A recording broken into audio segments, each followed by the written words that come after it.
Hello, we're going to be doing Advent of Code, but we're doing a little spin on it. Each day, we're going to be spinning in a wheel that gives us a new language. Hopefully there won't be repeats, or at least many repeats. There should be. Actually, there might be one that we don't end up doing. But yeah, I know I'm a little late. You can see it's the 9th of December, but I just got back from holiday. So, yeah. We're just going to start off with day one and see how it goes. Let's read it first. I've actually already read it, like the whole way through, but I'm going to read it out one more time. So, day one, secret entrance. The elves have good news and bad news. The good news is that they've discovered project management. Why is this highlighted? Oh, it goes to the Wikipedia article. This has given them the tools they need to prevent their usual Christmas emergency. For example, they now know that the North Pole decorations need to be finished soon so that other critical tasks can start on time.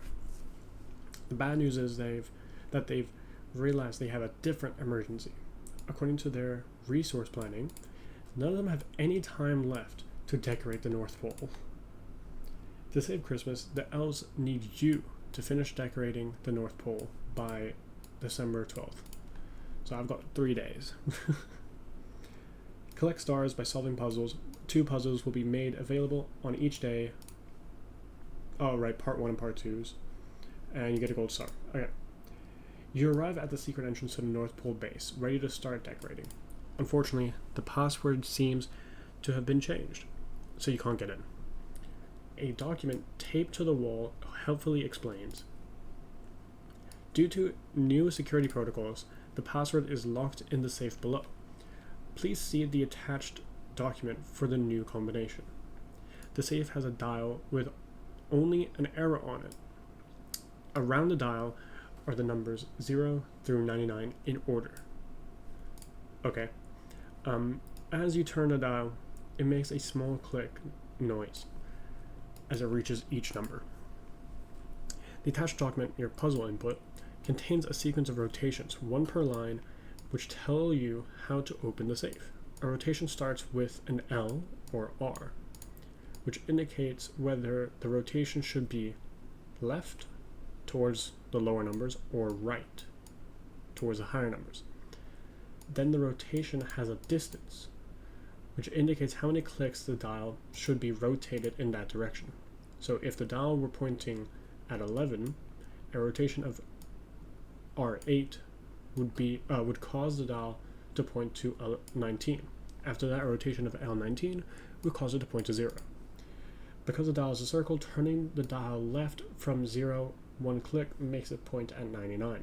Similarly, right. So right from 99, turn one over, makes 0. It's kind of like a weird Caesar cipher if you think about it. Actually, it's pretty much the whole premise behind a Caesar cipher. So, if the dial were pointing at 5, a rotation of L10 would cause it to point at 95. After that, a rotation of R5 would cause it to point at 0. Also, I'm sorry if I say the wrong numbers at any point. I have a tendency to do that. The dial starts by pointing at 50. You can follow the instructions, but your recent required official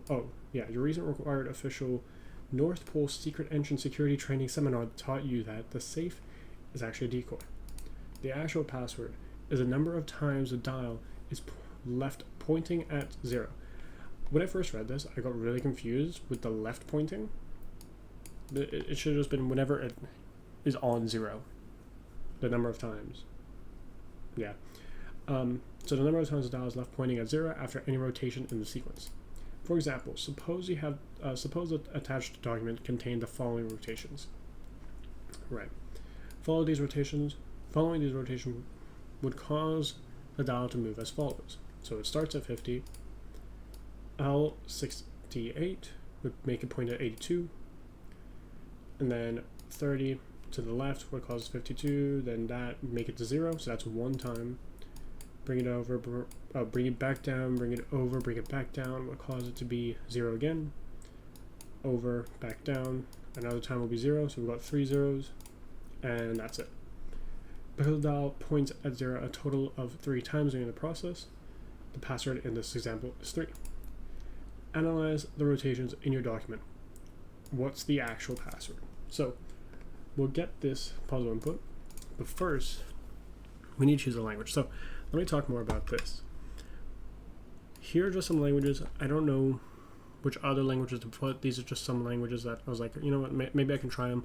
Some of them I've never done before, like Ada or Fortran. Some of them I have a lot of experience with, you know, JavaScript, Python, C. Well, okay, I can't say I have a lot of experience with C. I write a lot of C, but not for embedded, just for fun. I know C++, Rust. I've tried Zig. So some of these I do know. I've tried a little bit of Gleam, and Haskell, also Java, but PHP I've only written like once. These three I have pretty much no experience in, and I don't know how the setup's going to be. This is not going to be a fast advent of code. This is just going to be we're going to experiment with different languages, setting them up, and then trying to solve it, and a lot of research because I don't know a lot about certain languages. So we'll see what we get. I spun it once to see that, you know, it works and all that, but I'm not going to count that one. So let's give it a go. Okay, let's spin the wheel. Okay, I'm hoping for a decent language to start out. Oh my god, it's Ada. Okay. Okay. Cool. So should I remove Ada? Maybe let's do that, so I didn't get repeats. Okay, so let's figure out how to start out with Ada. So I think I'll next, whatever. Let's go. What was it called? Ada. What do you need for Ada? Well, Ada compiler. Apparently I've looked at this before. Let's go with, I don't know how to say this, Gnat?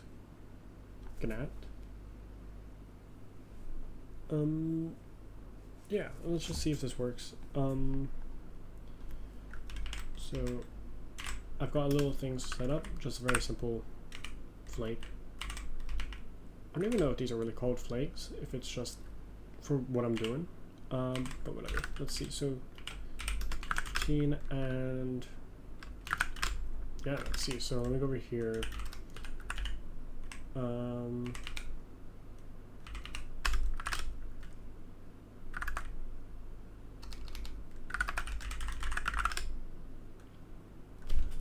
Okay, let's wait for it to download. Okay, so now it's done downloading. Let's see if this even works. Let's write our first hello world as well in Ada. So let's like let's put some file. You know, Ada hello world. Here we go.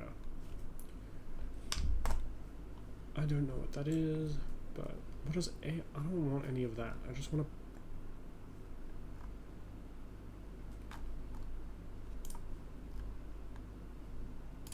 Here, let's look at this. Okay, we'll start with that. So I'm assuming that it's going to be like main.ada. And then I might need to install some stuff. What is this for? Yeah, what?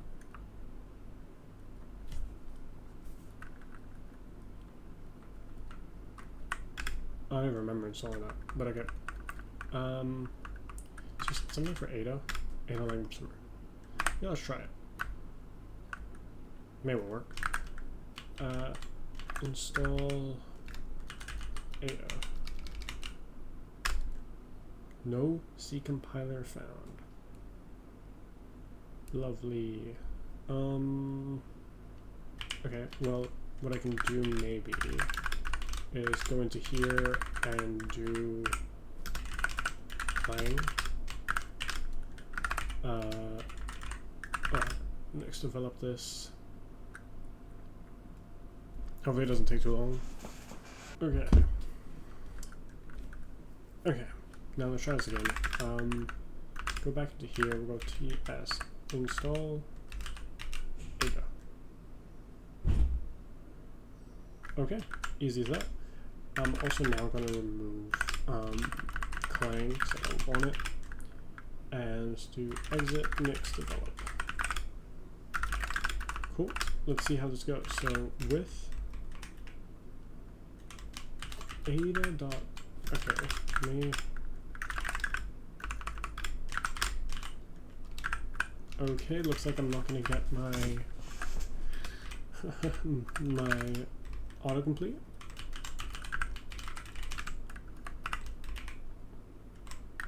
Let's just see if it works first. Use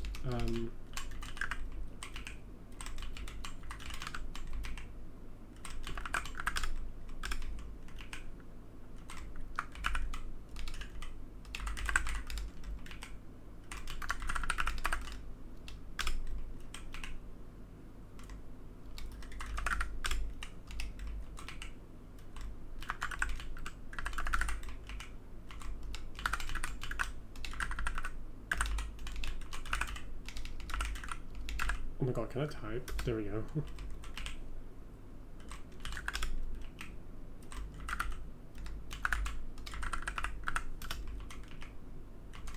Okay, let's see if this works. So let's go into here.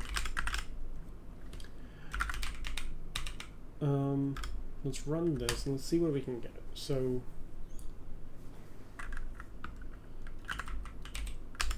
oops.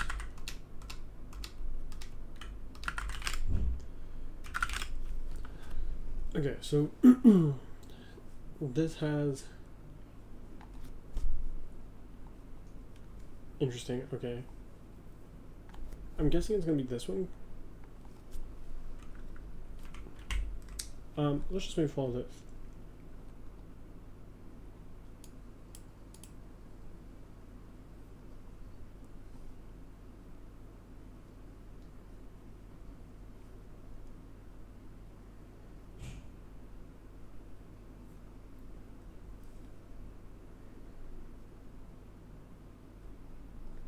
Oh, ADB. Interesting.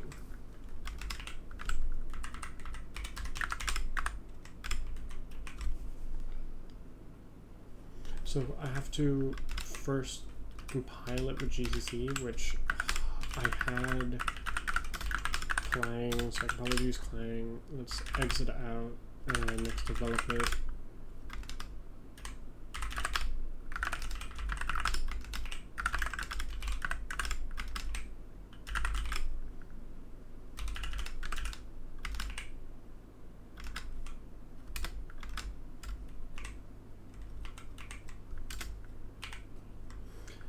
And then we do GCC taxi main.adb.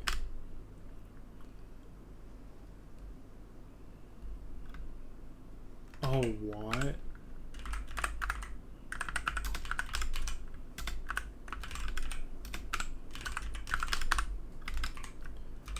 Okay, I'll try this again and change this to be okay.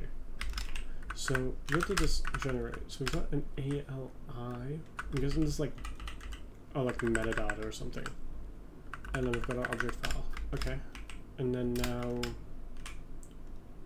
we do make hello ADB. Okay. Looks good, and we have an executable, and we have hello world. There we go. Not too bad. Not too bad. Okay. Can I please have some... That's a bit annoying, but I'm okay not having... Yeah. No... Let me try...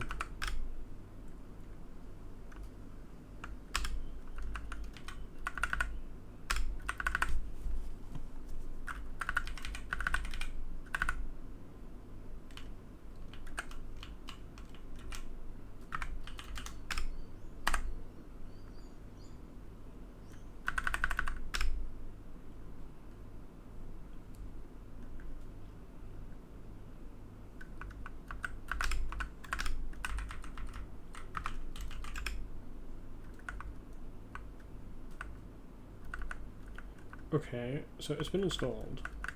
So it should work. You try refreshing it. Yeah, no, still nothing. Okay, that's fine. Anyway then, so we've got our first Ada program working. Nice.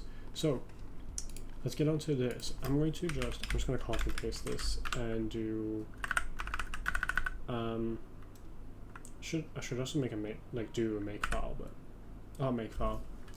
I mean git repo. That's fine. Let's just go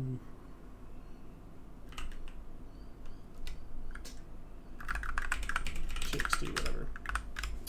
And I'll just paste this in. There we go. So now I need to figure out how do I read input in Ada. Ada read, not input, read file.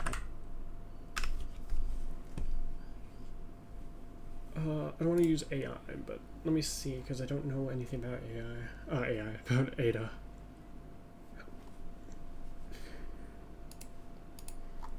No, I'm not gonna use AI. It's not gonna teach me Ada. Let's see. Let's do Ada core. Okay.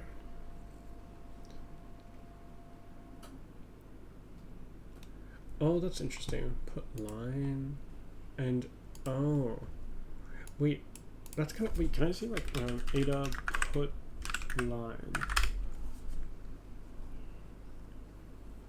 Because thing is, I like doing things where like I can go to definition, but I don't have that working right now because I want to see its like function signature or procedure signature. Maybe I can just do signature and see what it looks like.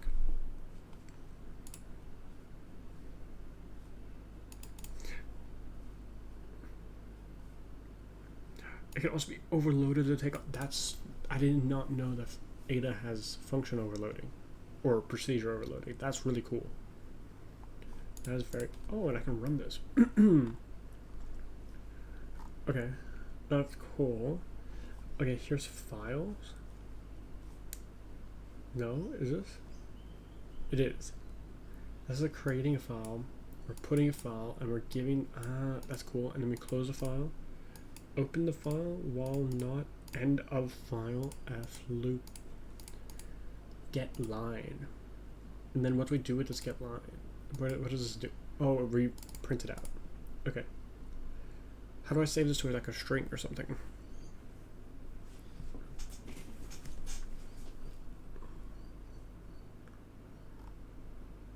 Is there any way that I can like?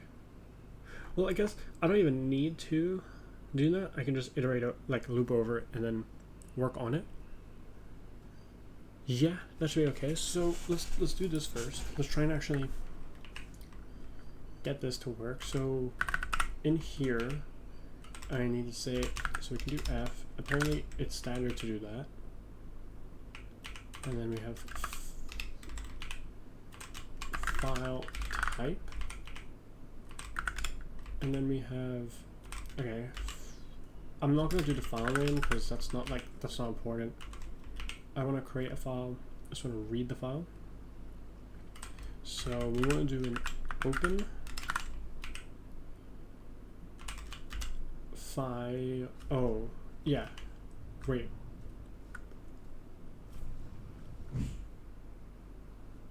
Okay. In file. What is in file?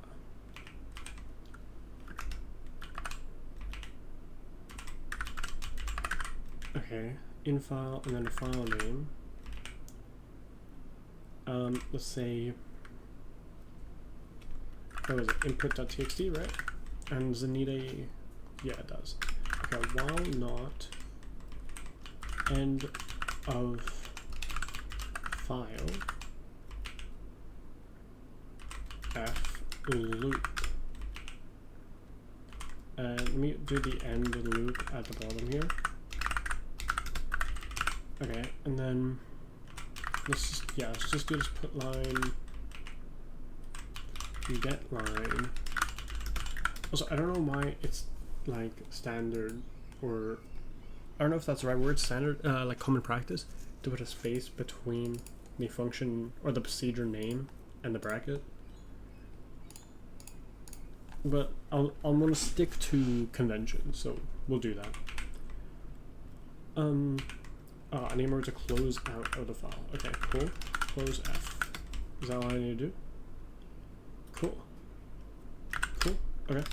Now, so maybe I should do a make file, but it's fine. I can just remember to do this. Hello.adb, and then do hello.adb, and then I can do hello. That looks like it worked. 28. Let me just make sure that that's actually 28 at the bottom. Yeah. I mean, that seems good enough to me. 15. Oops. Yeah. Cool. That was pretty easy. I like that. Okay. Nice. So now with that, I need to. What do I need to do? So I've opened the file. I'm looping through it and reading each line, and then I'm closing the file. Okay, I want to separate these out so that I can see where I'm opening and closing them. And this is where our main loop will be. And so I need some other variables, I'm guessing. I need a way to keep track. Let's go let's just say counter. So maybe like Ada integers. That's nice about integers, but okay.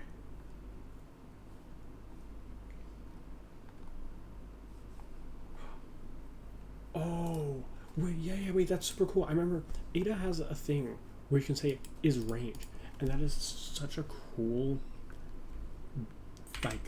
concept. So what I can maybe do, I don't know if this will work, but we're gonna try it out. We're gonna say a dial is range. Let's maybe say int dial is range 0. Oh, and they do like that. And then high bound, low bound. So wait, is it inclusive?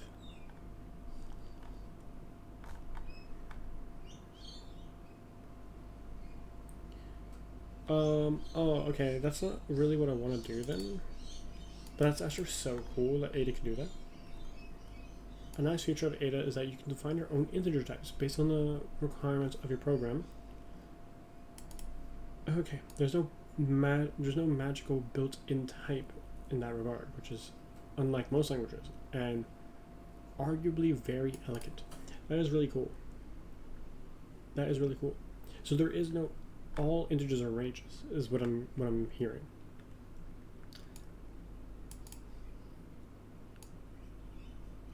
That's pretty cool. Okay.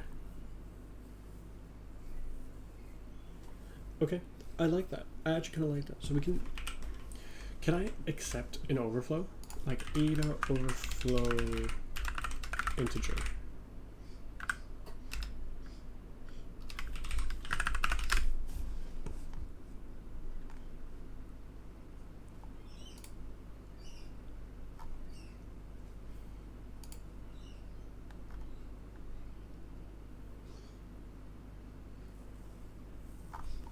You know, let's just pretend like maybe this will work, right?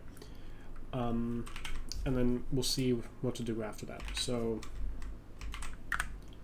okay, so we've got a type, and then I need to make a counter. Is it convention in Ada for this to be uppercase? I feel like that is. And then, so we'll say the type is int dial, and it will equal 0, right? And I want to see if I do like counter. How do I assign to it? Can I do that? Okay, so that's the assignment operator as well. Okay, so we can do counter -1, and I just want to see what happens when I do that. So we'll do just see hello dot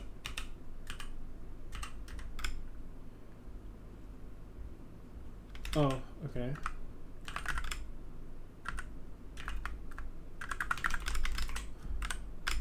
Cool.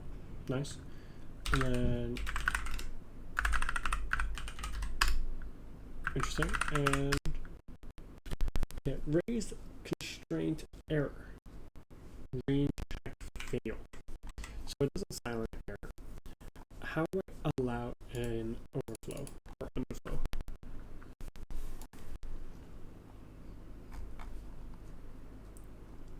Because if I can do that, it'll be really handy. Especially with this. Sure. Ada. Yeah. Okay. Let's just see here.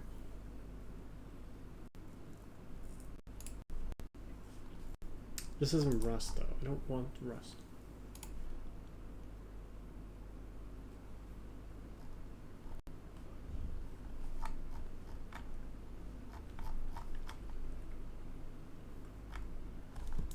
Okay. You know what? It's okay. I don't need that.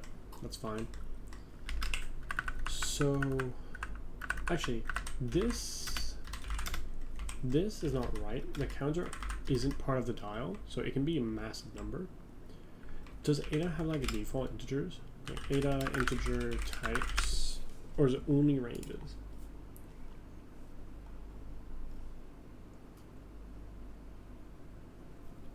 Okay, yeah, we can do integer last. So maybe then we'll go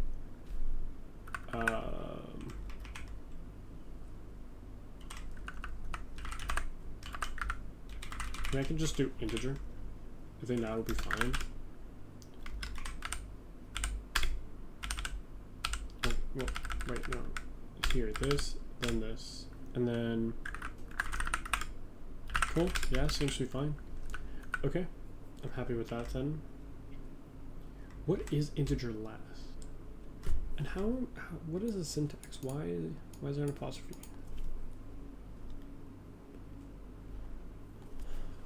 Ada integer last.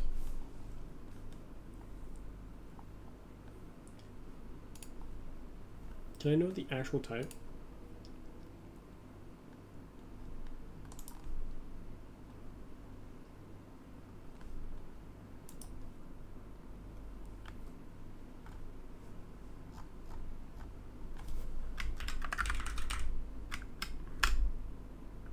You know, I don't care. I don't care. Let's just try and see. So we have this type as well. Okay. So what I want to do is while we're in here, I want to parse this, right? So we can get this line. Can I have a variable that's like line that's a string? And then can I do something like a line equals to this line? And then with that line, what can I do with it? Ada string, let me see.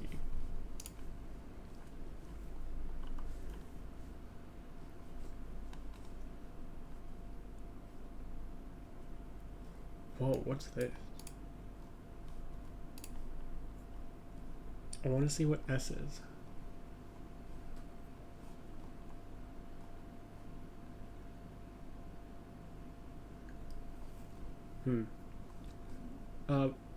Writing hello creates a string hello world. That's cool. That's really cool. Okay. Wow. I'm kind of in awe with Ada. Like, I'm not gonna lie. I hate the syntax. But the fact that it's able to do this, like, it's not a hard feature, but like, you don't even do this in C. You know? That's really cool. Okay. I want to see. Can I? How do I index into a string? Ada index into string. Yeah, I want to do literally this. Access first element of string in Ada. Strings are the biggest bugaboo for newbie Ada coders. particularly so for those who are already experts at dealing with strings in C-ish languages. Ada strings, in fact, all data arrays, Ada arrays, are not zero-based like C, or one-based like Fortran. They're based however the coder felt like it. If someone wants to index their string from 10 to 200, they can. So really the safest way to access characters in an Ada string is to use the attribute. That's cool. Okay, well, I don't really like that. That actually seems like a bad design decision to me, but it's cool that it has that. Like, it's just an interesting little thing. So I can go first, right? Can I, Ada print character? Does Ada have a concept of characters? I don't even know.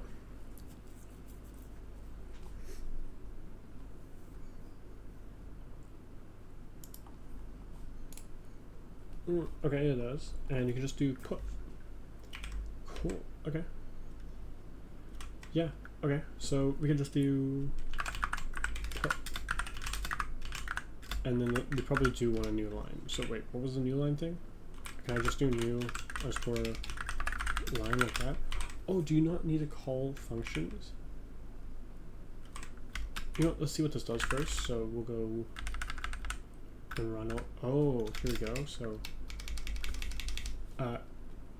unconstrained subtype not allowed. Provide initial value at 8, which is here. Okay, so I'm guessing then I just need to do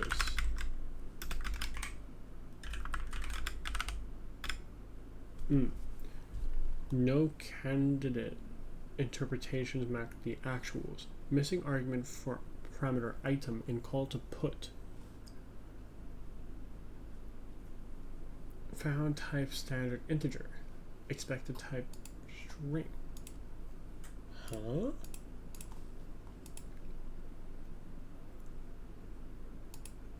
See, this is where it would be nice to have a working LSP right now.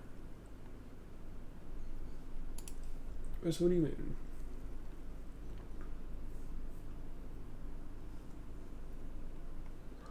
Found type standard integer at 14, which is this line. So that is not working. Okay, Ada first character of string.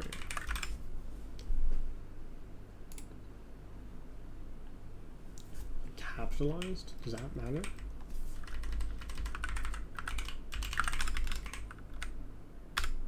No.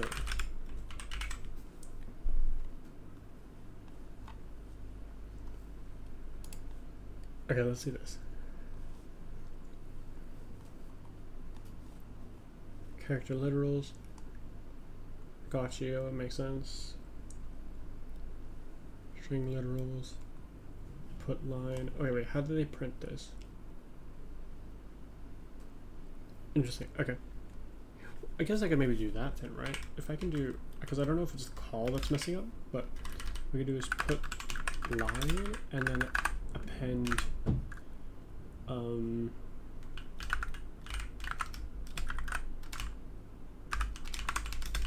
append that. So let's run this. Okay, error invalid operand types for operator. Why? I understand why is that. What is this type? You know, let's just do line first. Let's see that this works.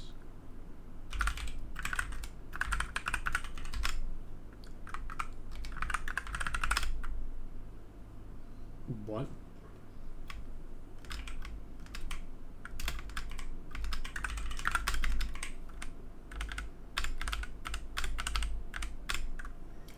Raised constraint error line 13. Can I not do this? Can I not save it because, oh, because it's a fixed string. Makes sense. Okay.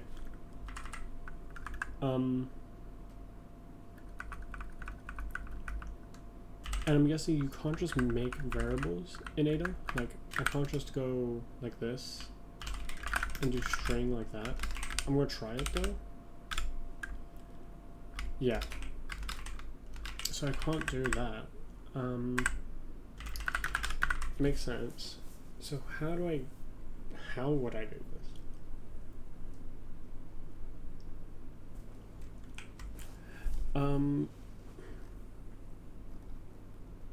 I want to see maybe like Ada save get line to variable here.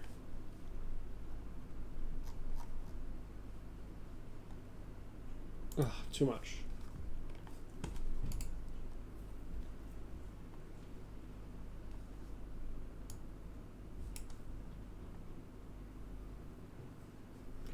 Oh, that's cool. Okay. Okay. So maybe what I could do is say that this is a string from 1 to 255. It doesn't even need to be that much, but you know, let's say like 10, because I'm pretty sure nothing goes over 10 in this. Like they're all relatively short. So I think I'm okay with doing 10. Do I need to initialize it then? Can I just leave it like this?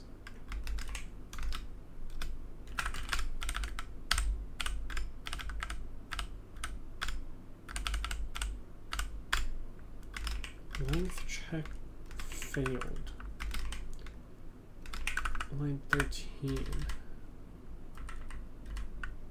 Huh? What does getLine return?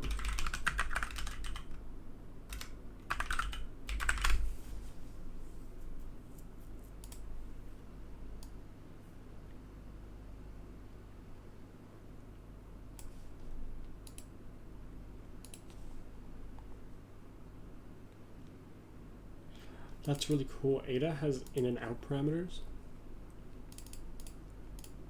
I don't know what natural is.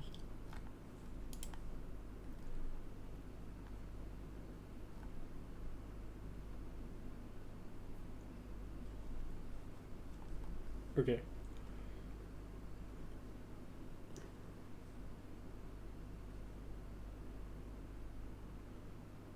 Whoa, what?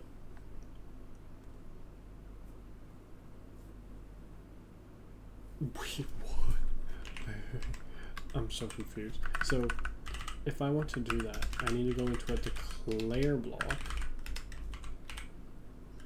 Right. And then I need to go line string equals to get line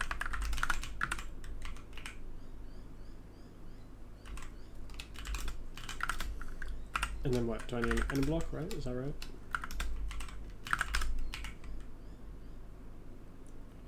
No, I need a begin. Oh, okay.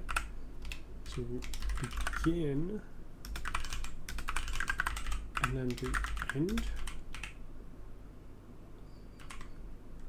Is that right? Does that make sense? Also, let me remove this one then. And then let's go back over to here. Let's compile. And let's run it. Holy shit, that works. Okay.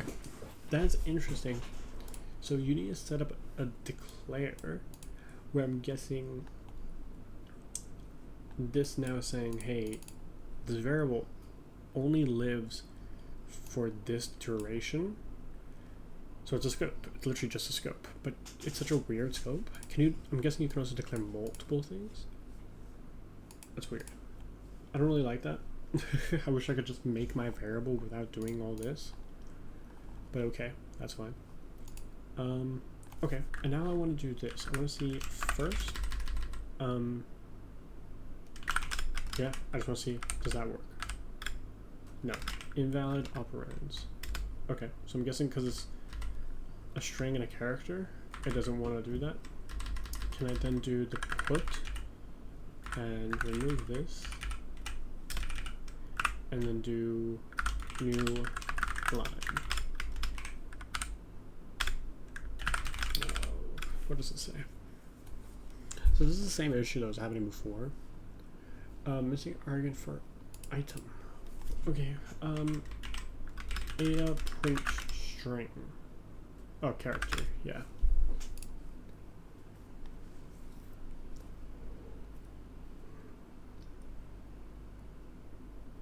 What is the chars? What is chars? No, I don't want all that. I don't want all that. I just want to print a character.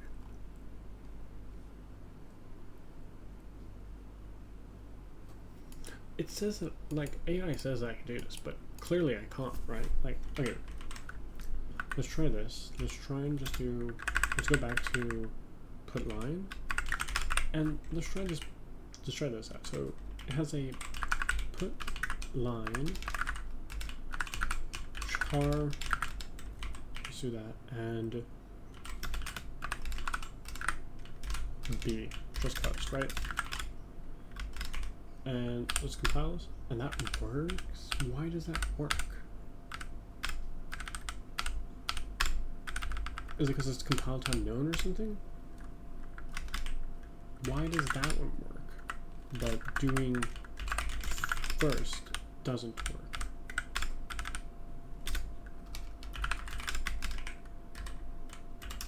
I'm guessing Ada's case insensitive as well, so it doesn't matter if I do this lowercase, but I'm going to try anyway.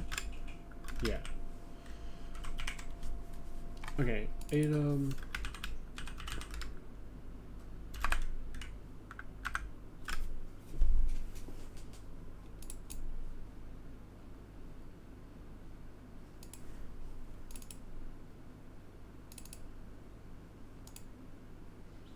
What is the syntax? What? Oh, I see. This is just an integer. No way. And then to index into a line, I need to do this. Is there a distinction between indexing and function calls? It was right here. I was stuck up on this for no reason. Okay. I'm sure the Ada programmers are screaming at me. There we go, and oops, I didn't do that. Okay. So now,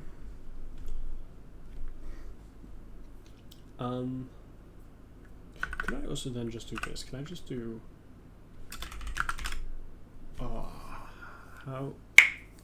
How do I do this? So here's my thought process, right?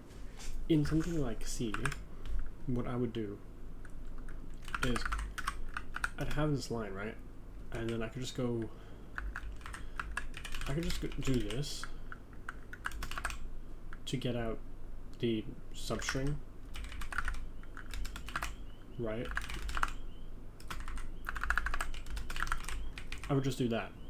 And then from there, I'd have the number, and then I can just do like A2I or whatever on the substring. And then get out the number. But I don't know, how am I supposed to grab out the rest? So Ada substring.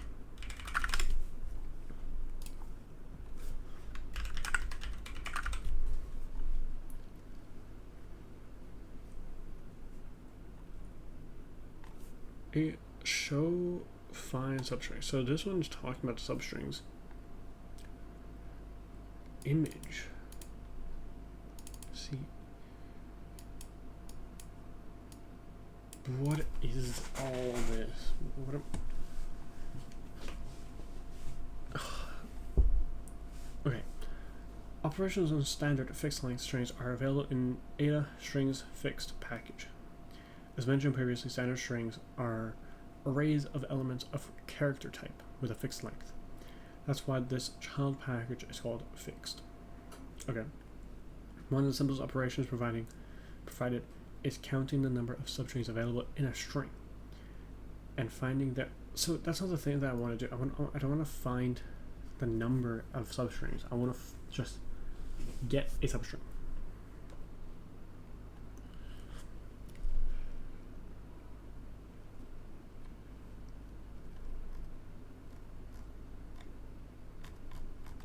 Can I do Ada remove first character from string?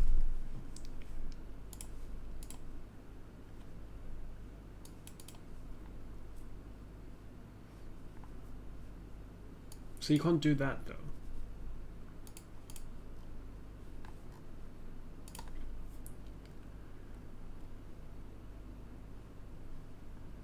Okay.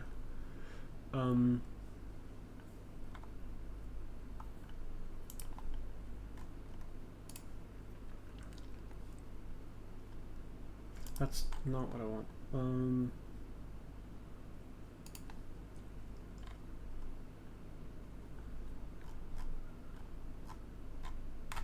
Did no one answer this guy?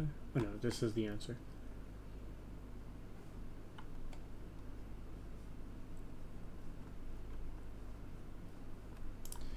Okay.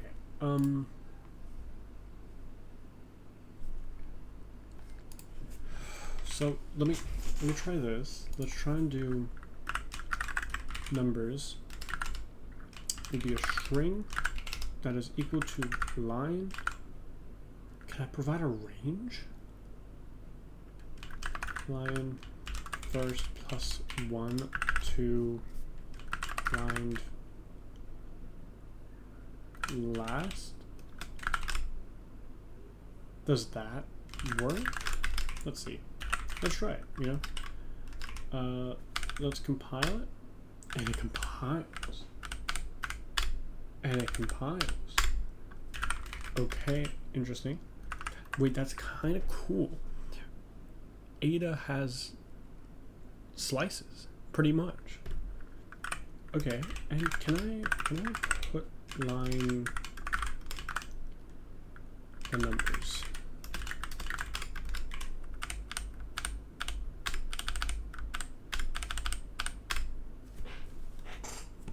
Yeah, that's completely right. Hell yeah. Okay, now in Ada, I need to convert string to integer.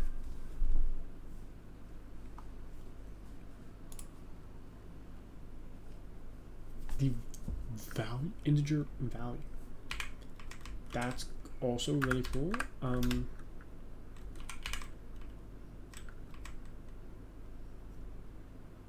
And then you can do integer image. Okay, so can I do something like, so I can do integer value, wrap this. This is a function call, I believe. Integer value, and then you get that, and then you can do integer image.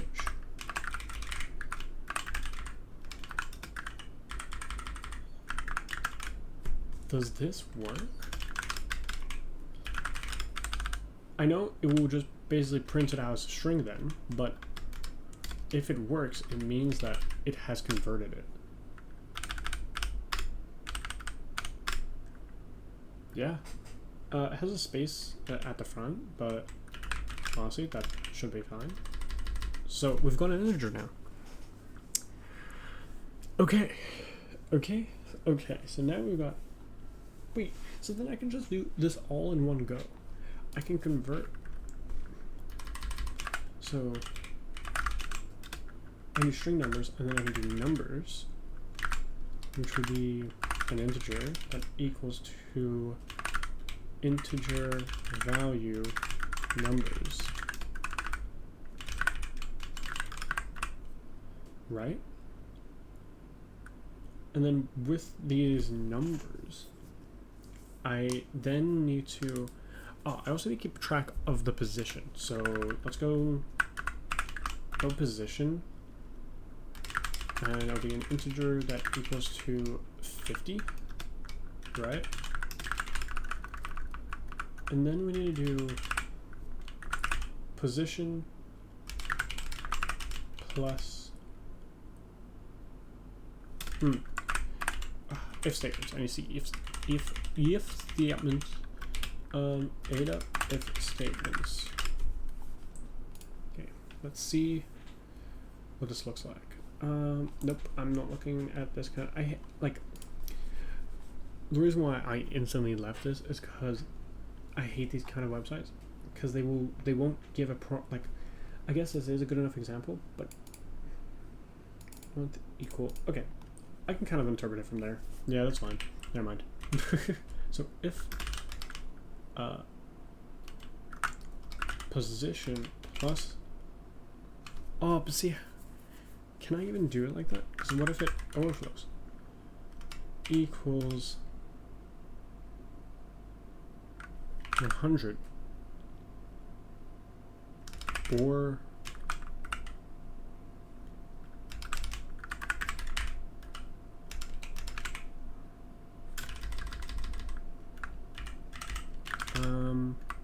I still need to actually grab out that first character. So direction. So let's go, direction is a character that's equal to line first, and then I can also, yeah, actually that's fine. Yeah, okay. And then I have the direction. So if, let's say if direction is equal to L, then what to do? Do a then, and then end if. Is that right?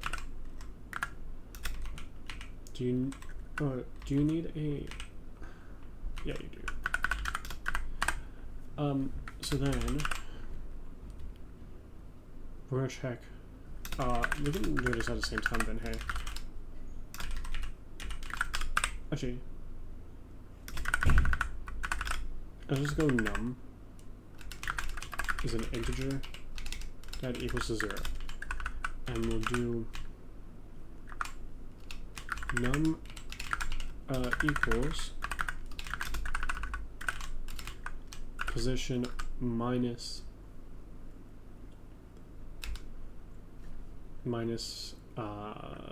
numbers. And we say if num is smaller than 0, then what do we do then? We need to wrap it, so we also do the end if. Then num equals, so what? It's gonna be 99 minus. But that only handles it for if it wraps once. See, this is why I want integer wrapping. Like, I want a way to be like, hey, yeah, allow it. Ada integer wrapping.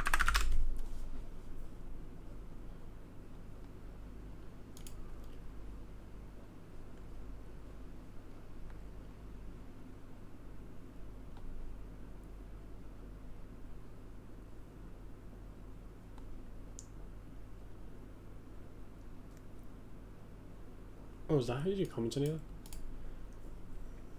Oh, and it will wrap around. Okay. Cool. I guess that's kind of what I want.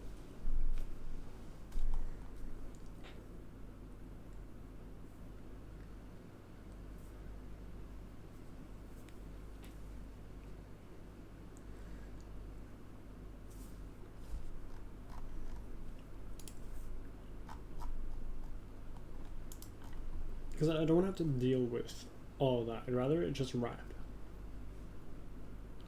So maybe it's this one. Oh, not this one. This one. So maybe I can do, instead of range like this, I can do is mod, and then say it's from 0 to that, and then maybe I can say maybe I don't even need this anymore, and I can just go pause, not pause.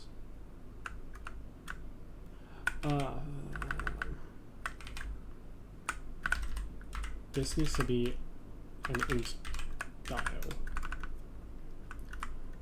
And when you say pause equals to pause plus numbers, does that work? Can I do that? And actually this might be minus.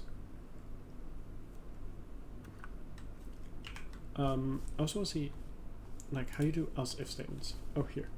Else if. Okay, so I can just do else if direction equals R. I'm sure that there's no, like, random characters in here, but yeah, it seems like it's not. So I'm just gonna change this to an else. Can I just go else? Then? Do I need a then? Or does it expect? Yeah, okay, it doesn't. So pause plus numbers. And then can I afterwards, after this, oh, right, okay, and then we need to say if pause equals 0, then counter equals counter plus 1, and if, then we should have, yeah, we should have all that, and then we can go and say put line integer image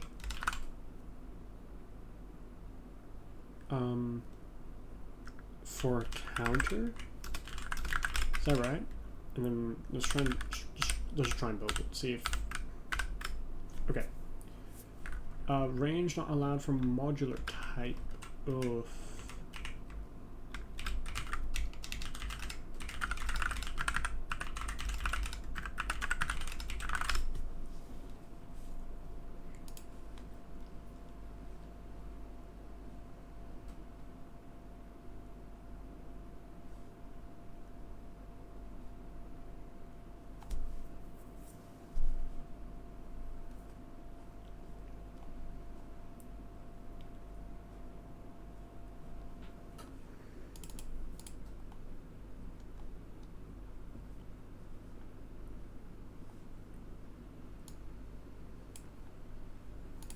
Can I say mod? Can I say mod like mod 100? Okay, missing. Okay, let's go to 15. Yep, that was missing one there. And let's run it again. Should be on 17. Totally right. Okay, object numbers cannot be used before end of its declaration. Oh, I see. This is meant to be string numbers. Okay, invalid operand types for operator. Got you. Okay, so these are two different types, right? Because numbers is an integer, and pause is not. I guess I could just do an actual, like, wraparound, but I always forget the thing for it, and I'd rather just it handle it for me. I know, lazy programmer. I think that's but it seems like that's all I can do. Left operand type has type. Left operand has type in dial defined up. Yeah, okay. Right operand has a standard integer. Yeah, so because these two have two different types, it doesn't let me do this. Okay. So then,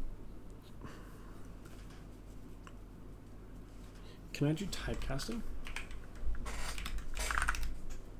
Ada typecast. Type conversions.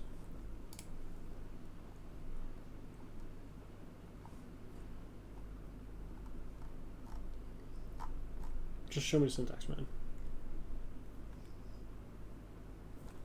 Okay. So can I go integer and then do int dial?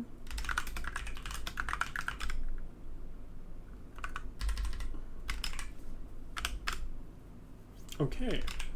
Okay, I can do that. I don't know if this will mess things up though. I hope not, but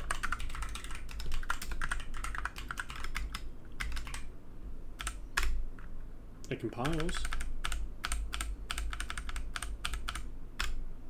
Cool, and let's run. And okay. On line 20, we have a range check failed. So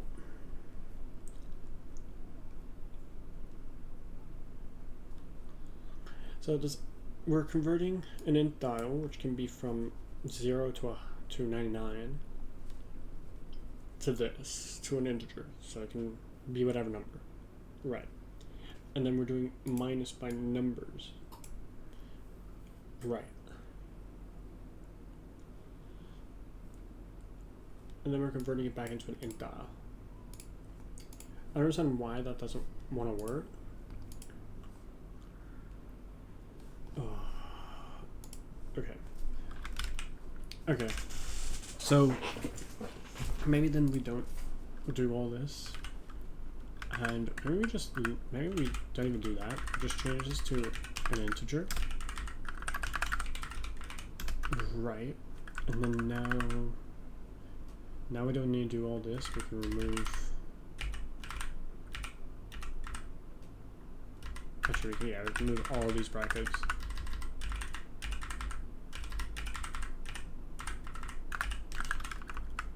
And then what I'm thinking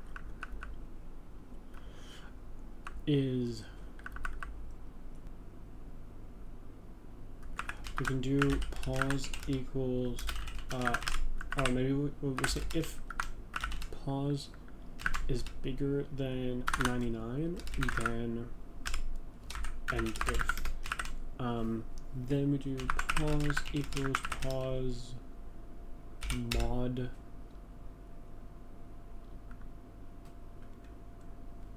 $99,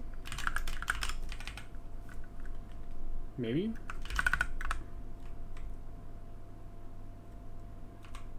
And then if no, not over here.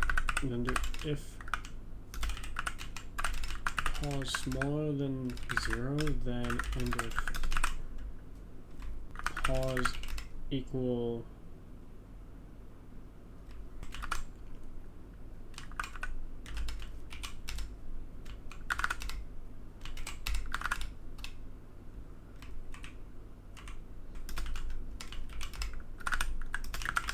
something like that. Maybe I should also print out the position each time. So let's do put line integer image pause. Okay, let's see how this goes. Binary operator expected missing string quote at 20. So mod, is that right? Cool, compiles, and okay, so that seems like it didn't work because we're getting negative numbers, right? Like this should have kept it within the range of 0 to 99. But over here, we're clearly getting negative numbers.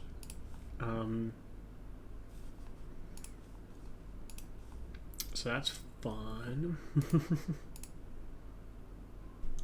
maybe I'm being dumb. Maybe this is like I can just do like, maybe I can just do mod 100 on each time.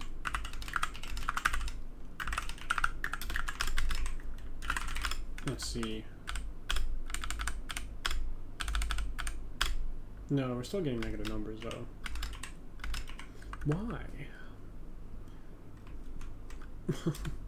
Why, man? Why?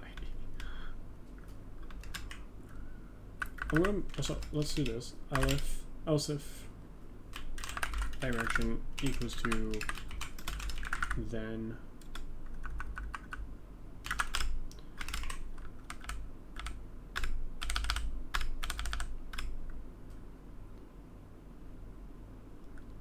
the results change. I don't know, but we're still getting negative numbers. I'm fairly certain that this number is not going to work. It's not the right answer. Number's too low if you're getting stuck. Yeah. So that's not right. Man,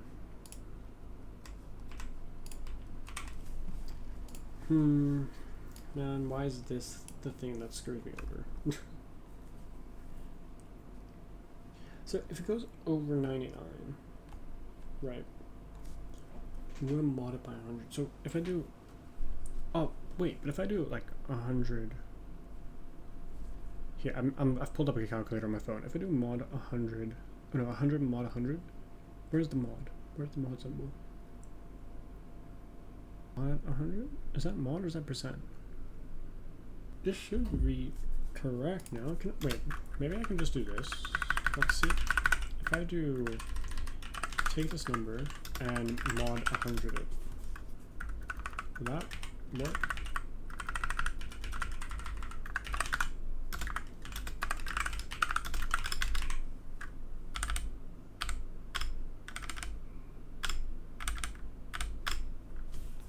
There we go. That seems like it's right. Let's put that in. Submit. There we go. That is the first part done. Okay. So we've got the second part now. Let's keep going, and we'll see if I want to continue with data. I feel like I didn't get the full experience with data, so maybe we'll continue.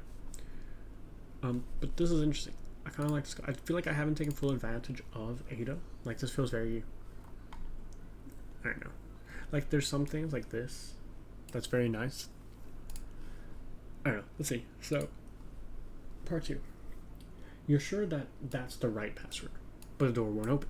You knock, but nobody answers. You build a snowman while you think.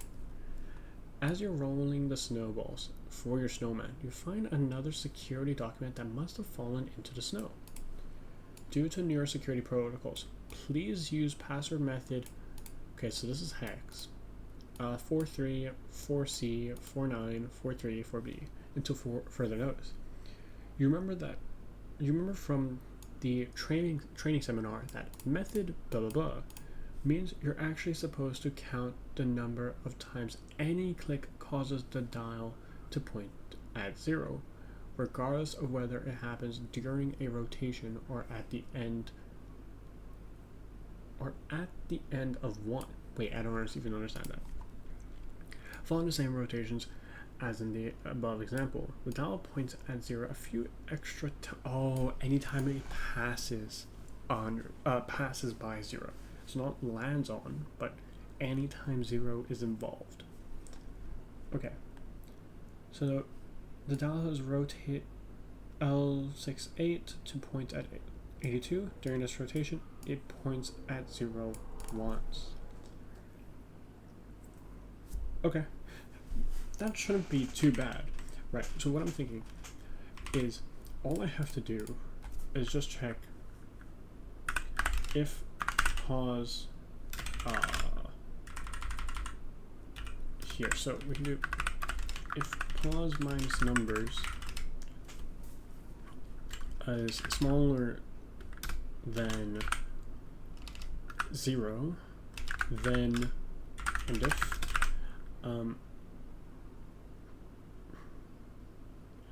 if it's smaller than 0, then we're going to assume, oh, but no, I need to know how many times it passes over. Right. So I can't just do mod 100 anymore. Like, I can do that for my calculation, but do I have to do like a while loop and figure out how many times it passes by?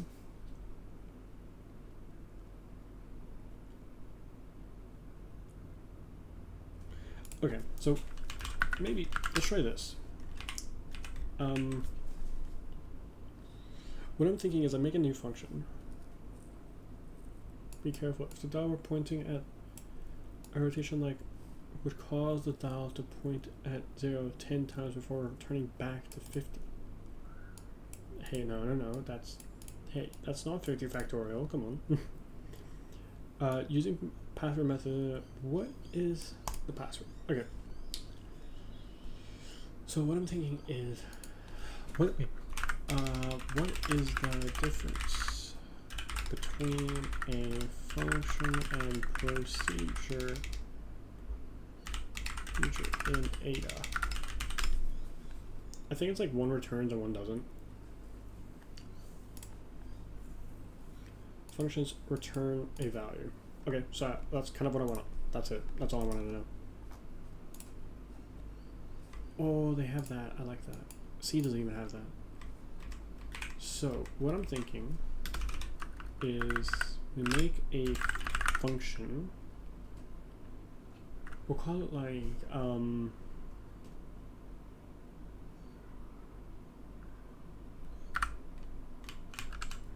n. I don't even know. N appearances.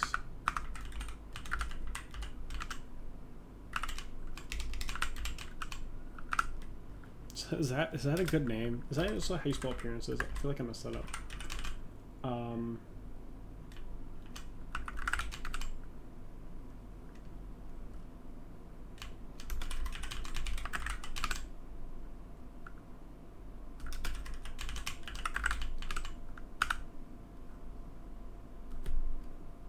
Whatever, we'll just call it count 0. And I'll take in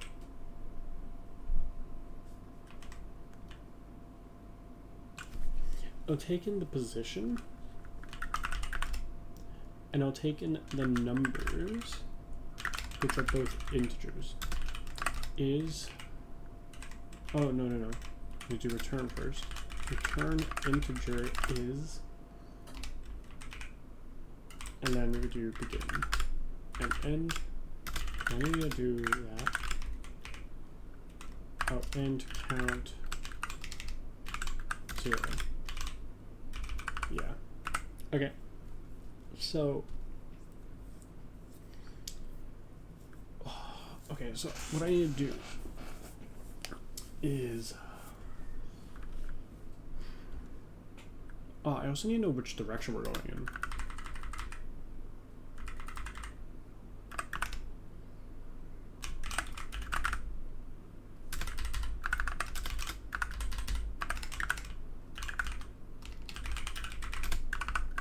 So we can say if direction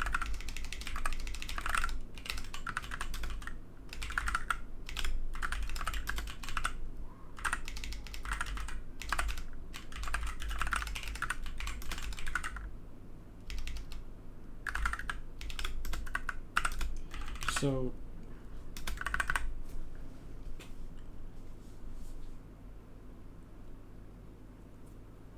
I need a while loop. I don't know how to do while loops in Ada, so, or just a loop. Let's see loop statements.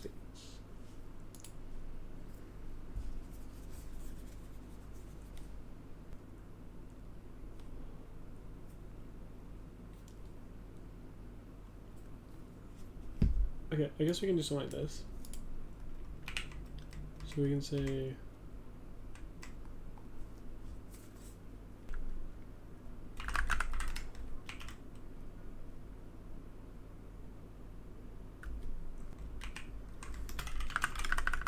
okay, what I'm thinking is we'll have an I, which is an integer, that equals 0. And while I is smaller than numbers, loop, is that? Yeah. An end loop. Yeah.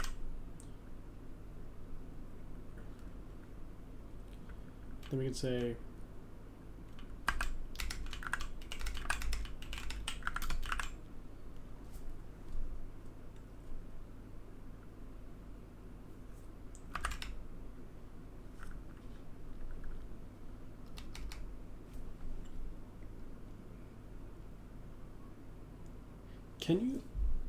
are these constant or like immutable in Ada? Can I edit the value?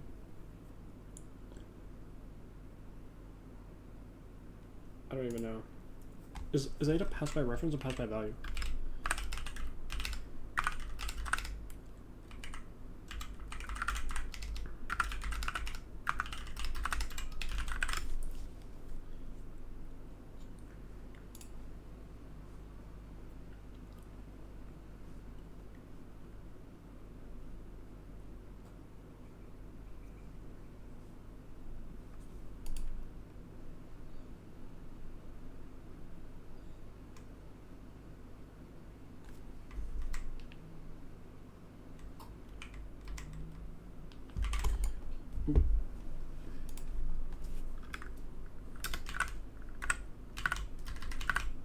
Okay.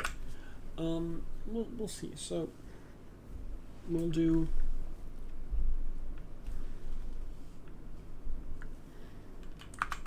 pause equals pause plus I if pause minus oh.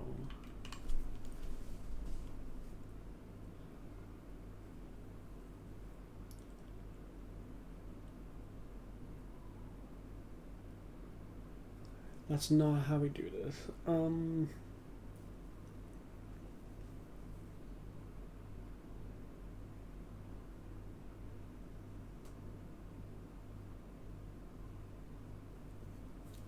We just minus by 1. Okay, and then if pause is smaller than 0, then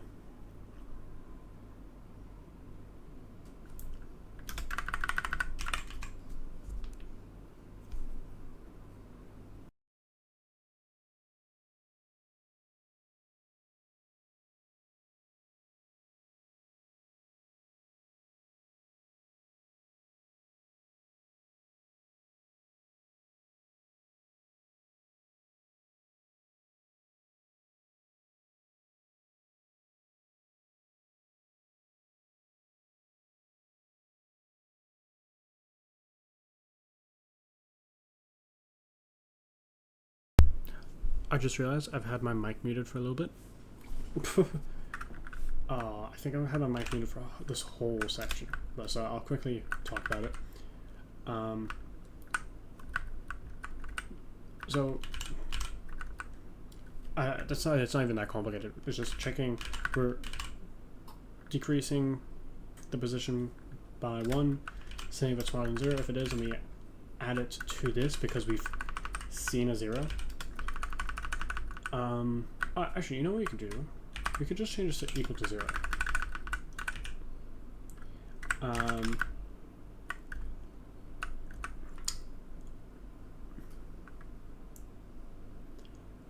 Yeah, and this is fine as well. So we're just checking, hey, is it 0? If it is, then we're increasing the count. And we're saying, hey, is this bigger than 99? If it is, oh, no. Wait, this doesn't work. Because I still need it to wrap around. So pause.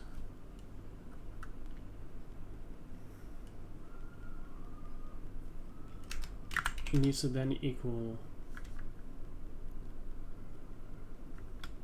So no, it can be 99. Yeah, okay.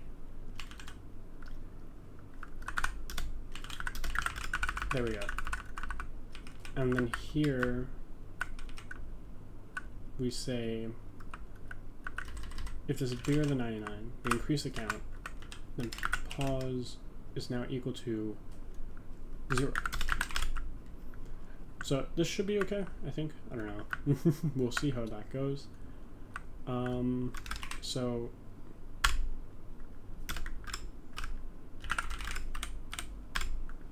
end of file expected. File can have only one compilation unit. What? Ada functions and procedures. You know what, let me specifically say this. End of file expected. File can only have one compilation unit.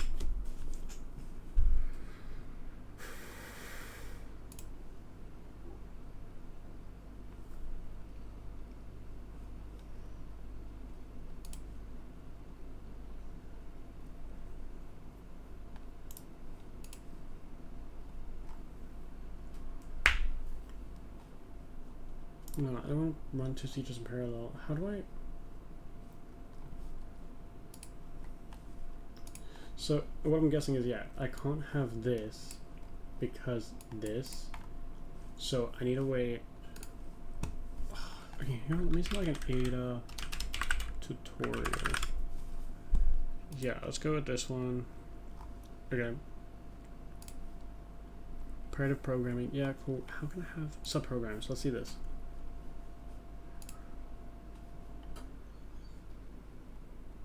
Right. Okay. You have default values? That's so cool. Ada, honestly, Ada seems like it's a really good language, hiding behind horrible syntax. That's like, it's like there's a really good language beneath it, and it's just wanting to get out. But it's bounded by its syntax and old, I don't know, syntax. Like you notice with older languages, their syntax is very finicky. Like Fortran, like Ada. I guess even like Perl. I don't know much of Perl, but I feel like it basic even. Modular programming.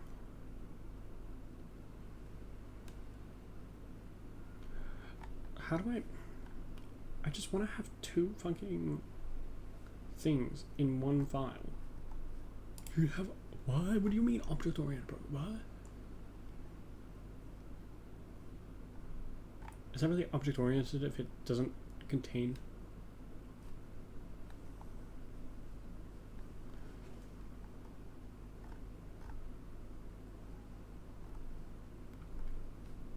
Honestly, Ada seems like it's a good language. I'm not gonna lie. Interfacing with C, good. Good. But C is just so simple. That's the thing. Like C is so close to just the memory and just like actual hardware. It doesn't have a lot of those high level features like slices, like ranges. And I think that's why C is ultimately probably a better language than Ada. Like, Ada has really good features and everything, but it's cursed with its honestly insufferable syntax so far as I'm writing it, and it just doesn't feel. It feels a little magical, and I'm sure it's not. I'm sure it compiles to assembly or not compiles to assembly. Like of course it compiles to machine code, but slash assembly doesn't matter. But I can't envision the assembly. You know what I mean? Like C, I can write the C code and I can kind of figure out what's happening at the assembly level. Ada, I have no idea, no clue. I think that's also just because there's a lot of like compile time features, I want to say, like this first and this last Also, I love that I was able to get last. You know, like, that was really intuitive. But okay, let's get into that later. Let me try and solve this first. So how do I have two procedures in one guy?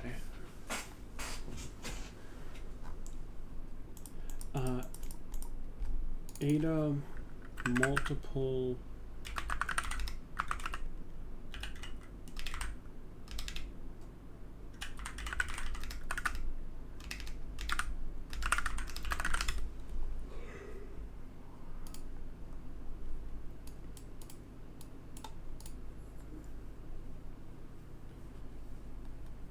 Oh, so you declare inside of it? So do I then go like this, delete all of that and put this into here and indent that? Is that right?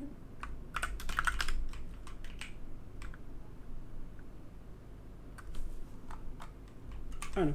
We'll see. Let's compile it. Okay, assignment to in. Got you. So 14, I'm guessing. Yeah. So okay, I guess what we can do is make this an out parameter, right? Or maybe, I don't know if I want to do that, so what I'll do is go, and then we'll go pause equals like that.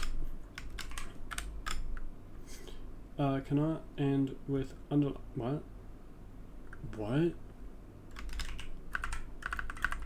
Why is that a thing? Okay, can I go like this then? Can I start with under?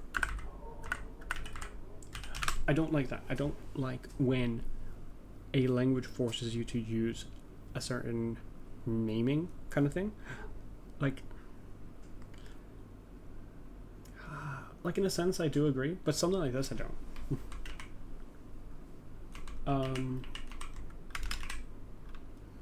So what was that? Okay, so can I go like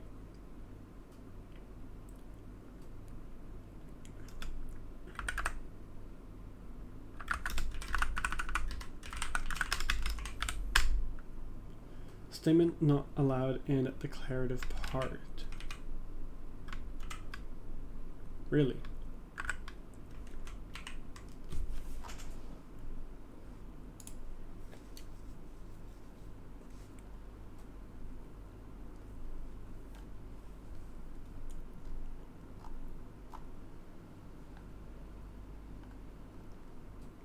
Package body. Package.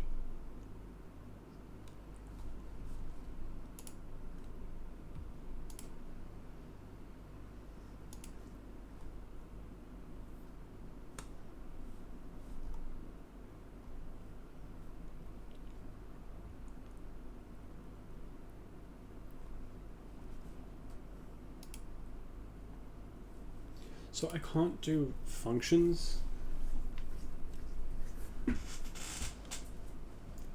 but I can do procedures. Seems like a weird choice, but okay.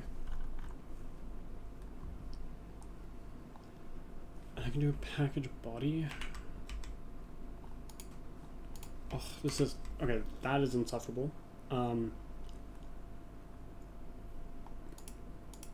So do I need to go and make like a, so let's rename this to not be hello and just be main, right?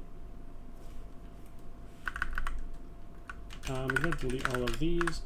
I'm going to change any occurrence of hello to be main. And then let's go like count. Whatever, count. Let's just do that. Count. And we'll say package.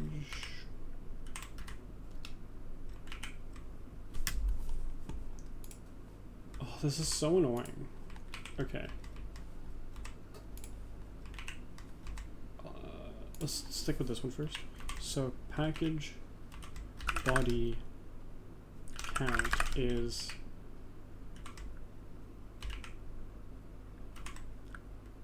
And then let's do this guy.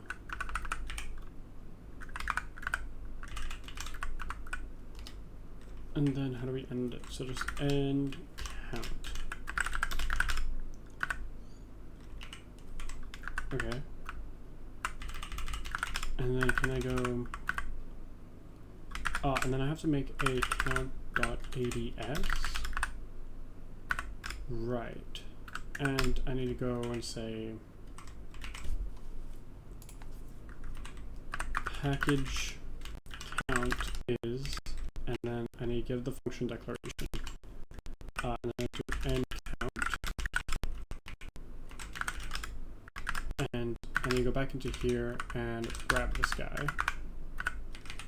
And I want, and then I just end it. So instead of going to is, I just end. Okay, I think that makes sense. And then how do I use it? How do I then incorporate? Oh, here we go, use operations. Okay. And then we can use with, okay. So here we can go with count, I'm guessing. And then let's just go use count. And then I'm assuming now I have to go here and say main and count.adb. Left main.adb. 19. Count. Oh, counter.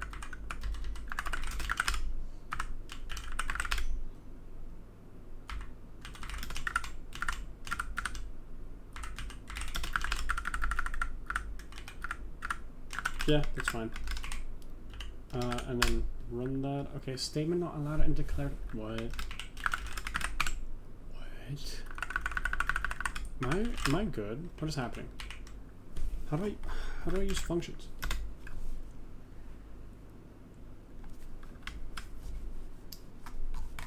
Is it like a search? Can I here.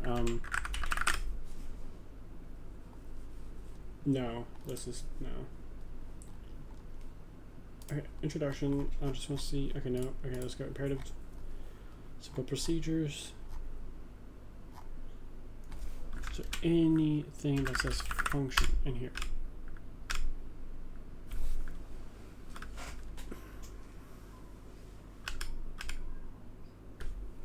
No. Subprograms. Oh. Oh, and I don't need to.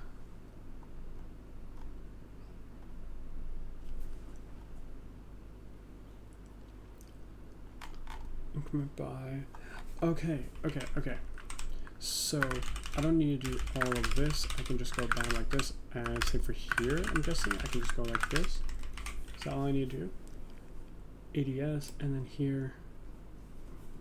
Yeah. Okay. Okay. And then I do with, and I can do use, increment by. Oh. Don't you dare tell me that I need to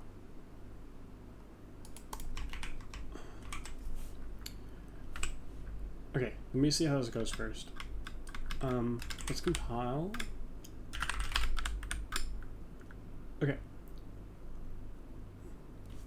File count.ads does not contain expected unit. Expected unit count spec. Found unit count 0 spec. Of course. So maybe we do this then. Right, I'm gonna do count underscore 0, and then maybe I remove that. Cannot find. Oh yeah, that's my bad. I forgot to add that. What? Why? Statement not allowed in declarative part. And that's in ADB. Statement not allowed. What for?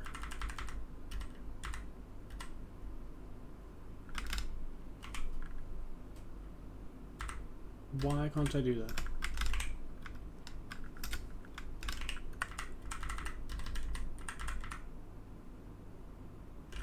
Okay, let's try this. And then let's go pause equals pause in. Does that work? 4.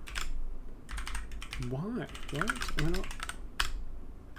Pause is on the Huh? Oh. Oh, that's completely my bad. Pause on. There should be in like that. There we go. There we go. Okay. And then I need this one. Where is it? And this should be now main.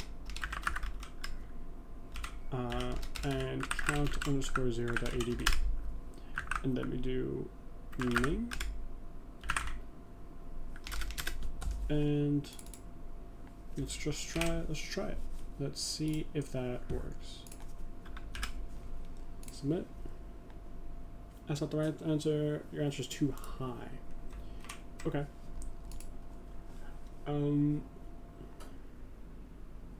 Interesting. So something's wrong with this function then.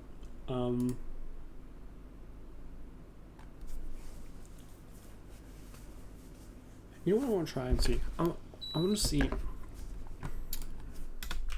what does. Let's go. Let's do with data.text IO use data.text IO, and I want to print out the count. Not the count, the position. I want to print out the position. So we'll go put line integer image position. And then here, I also want to print it out. Oh, I'm already printing it out.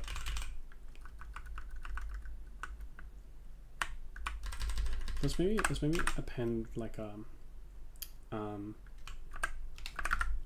pause in main, and then pause in count.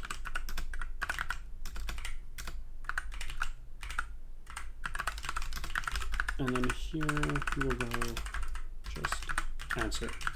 That's nice by answer.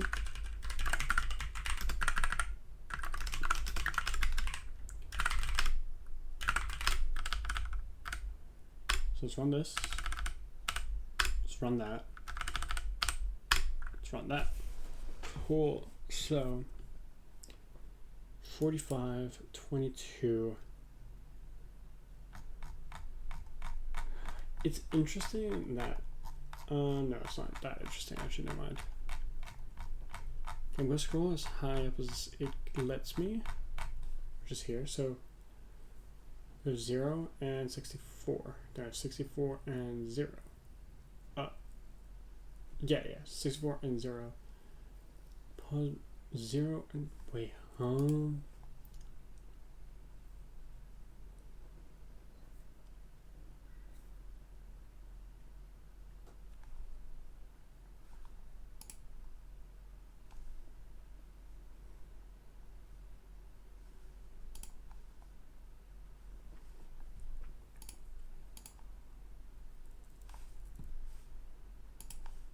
Zero, and we have 64 there.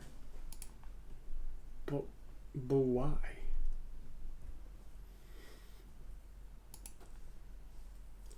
Why has this one become 0 and this one becomes 64?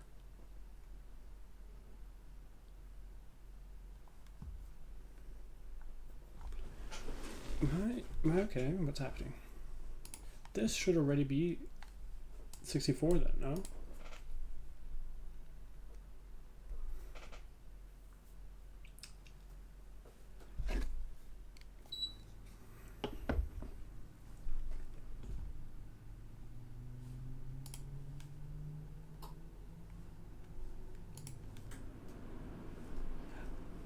Oh, okay, I gotta remember that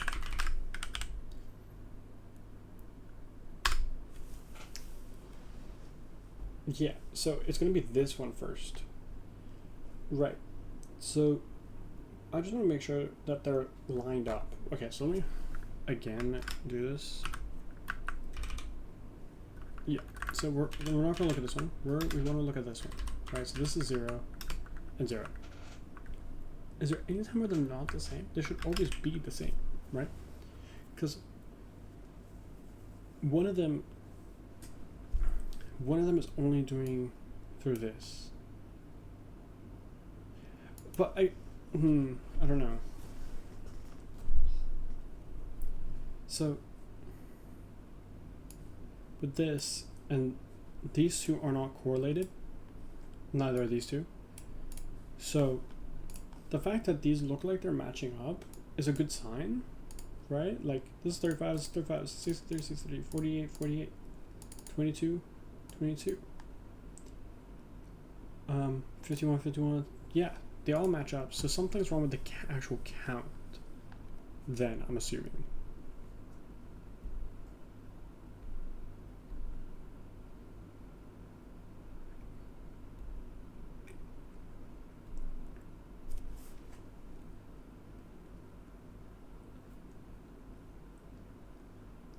I'm sure I'm like off by 1 or something, I feel. It's gonna be like an off by 1 error. So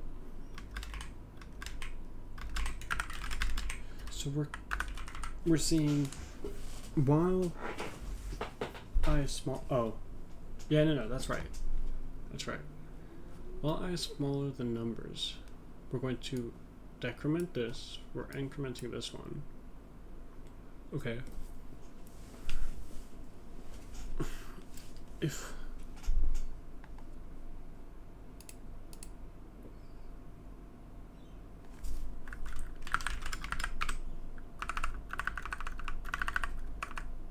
where's my main file? Jeez. What was the thing that I was doing before then? When I was doing the counter? Is that that if statement check?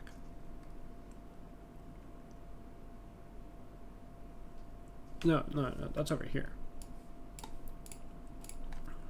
What?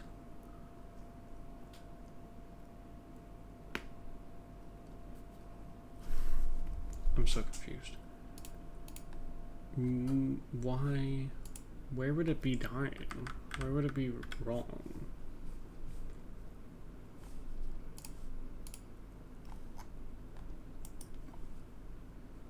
That's right.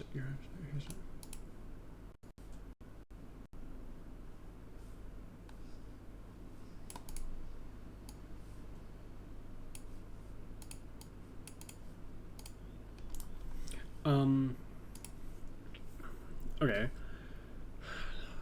So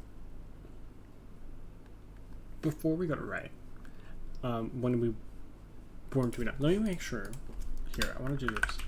I'm gonna comment these out. I want to make sure that I'm still getting the same answer as before. So let's compile all of these again and run.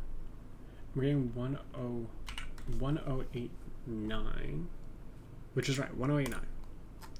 Cool. So that means it is definitely something wrong within that function. Okay.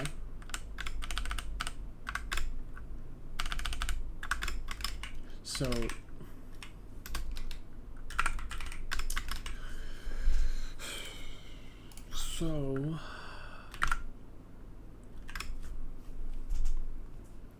I'm guessing these are all in values, right? So it's not going to change the actual value, like it's not passed by reference.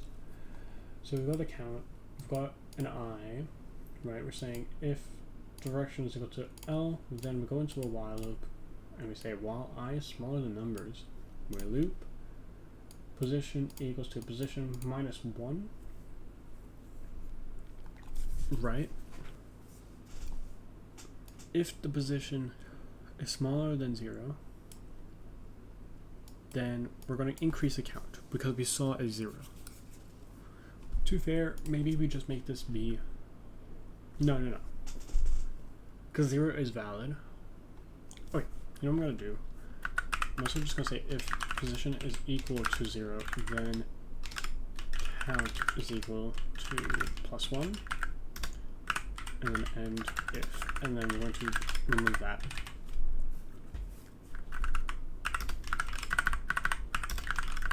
So if it's equal to 0, we're going to increase the count. If it's smaller than 0, then we're going to wrap it around. And we're increasing I. If it's the right direction, we still loop through. We increase this by 1. Here, let's do the same thing. We'll say if position equals 0, then and if count equals count plus 1. I don't know if that changes anything. I feel like that's the exact same code. Is that the same number? That is a different number. It's a smaller number as well.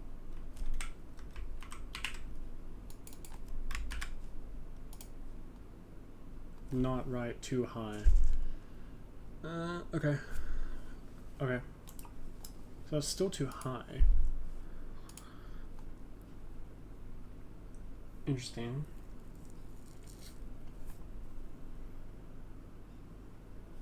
You know what I'm going to do? I'm going to print out some. Let's do some print debugging. So I'm gonna comment out this line. I'm just gonna leave the answer. Right. And where is this one? Oh. This one, yeah. I want to see the position after each loop. So let's start at the beginning. Right, let's go put line, integer, image, pause.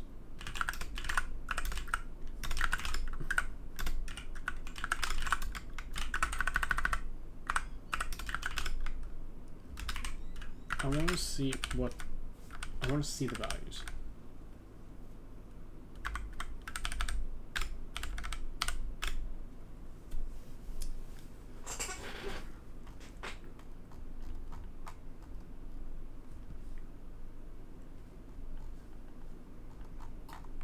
Yeah, let's go all the way to the top. So we're increasing, we're still increasing. We get to 99, we wrap back to 0, and we're still increasing. Okay, and we get to 88, it looked like, and then we start decreasing. Yeah, and we got to 0, and we wrapped around. And then we got to 0 again, then we wrapped around. And then, oh, okay, here we're going back up. Yeah. Why is it going up by a lot each time? Is that actually how often it goes up and down? Because I don't see that much variation. Okay, well, here we go, we have some variation.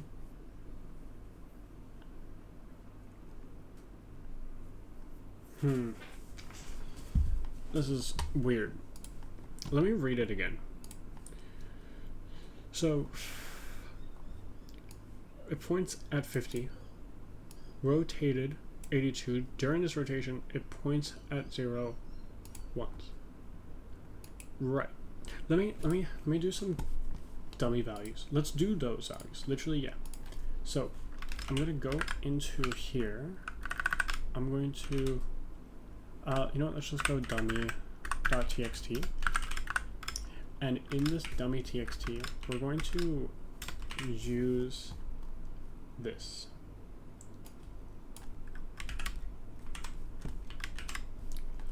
Okay, I want to make sure that I get the exact same values. So let's go back into the main. Input.txt is now going to be dummy.txt, and let's see where we get at. So let's compile it, and let's run, and we get an answer of 9, which is not right, which it should be 6. Okay, so why does that happen?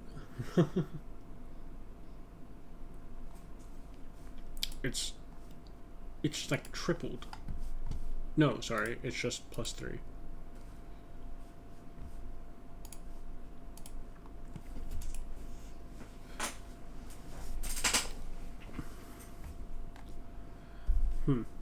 Okay, you know what I'm gonna do? Let's try and just do 1. So the answer for this should be 1.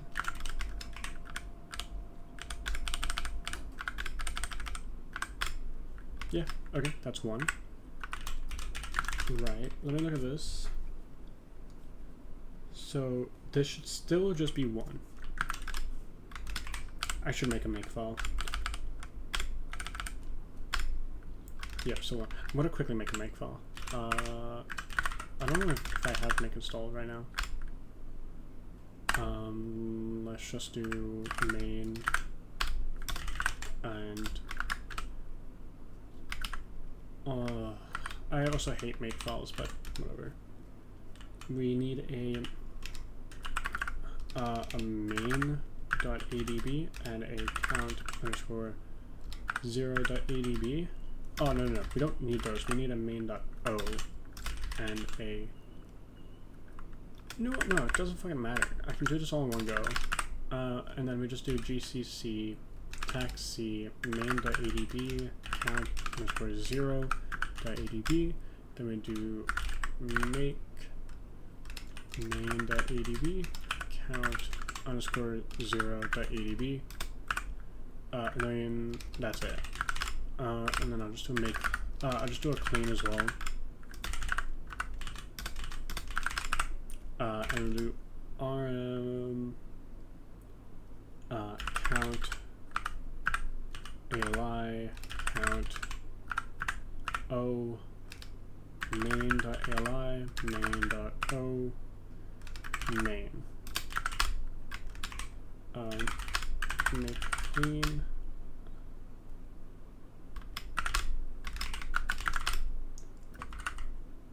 Oh, they're just... Oh, no. I thought I deleted my main file. Oh, that would have been really bad.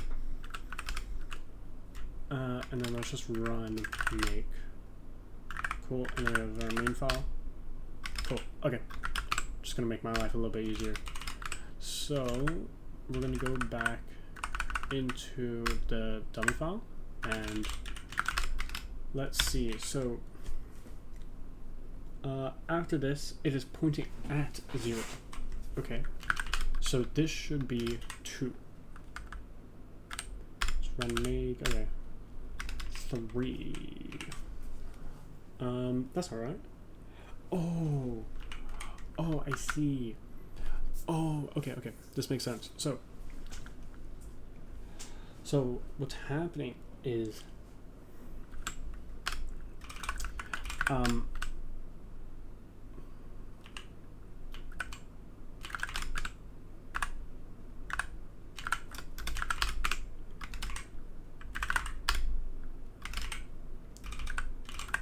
what's happening is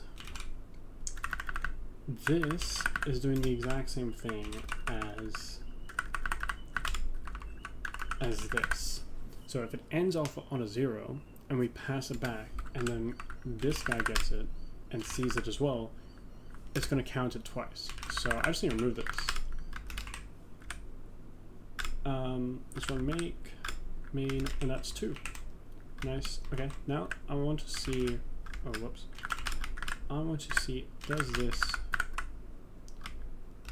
give us the same results? So I'm gonna run make.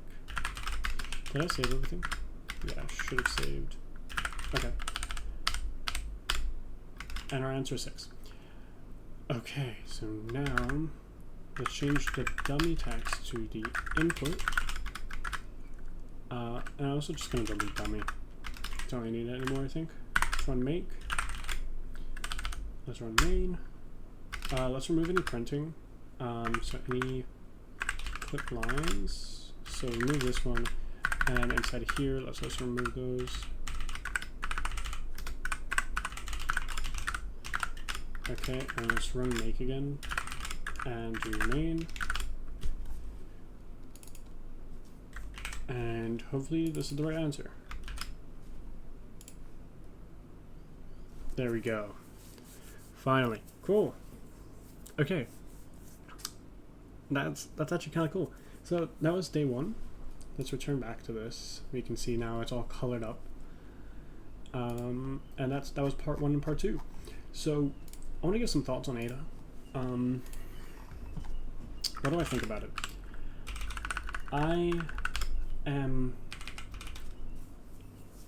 don't know. It seems too verbose for me. I like the different things that I saw. I like that there's default values. I like that there is ranges and slicing. I like that you can make your own types that are just ranges, right? You make an integer that is from a certain value to a certain value. That's really cool. But in practice, it's kind of hard in the sense that I want I want wrapping. And I know if you have a range, you don't really expect it to be able to wrap, but I like that. I'd like to have the ability to do that. Either way, it wasn't too bad, you know. I ended up doing stupid calculations and realized finally it's just this. But I don't know. So yeah, and like I had that whole type in the beginning, the int dial type, and I just went back to integer. I couldn't get the LSP working. That's not, I guess it's not really a fault of the language. It's more of the fault of my environment, right? I'm using NeoVim and I'm using it on Linux, and not just any Linux. This is NixOS, so you know, it's a breaking change kind of distro in the sense of it is not Linux even. Like, it's Linux. It's built off of the same stuff, but it has its own way of doing things and a very specific, unique way of doing things. So completely not the fault of Ada. I just would have liked to get that working. It is weird because it is installed, so I don't know why it's not working. I don't know. But yeah, it's cool. Oh, maybe did I have to install like that? Is there like an LSP that I can install on mixed packages? I like how I didn't check this first. LSP. No.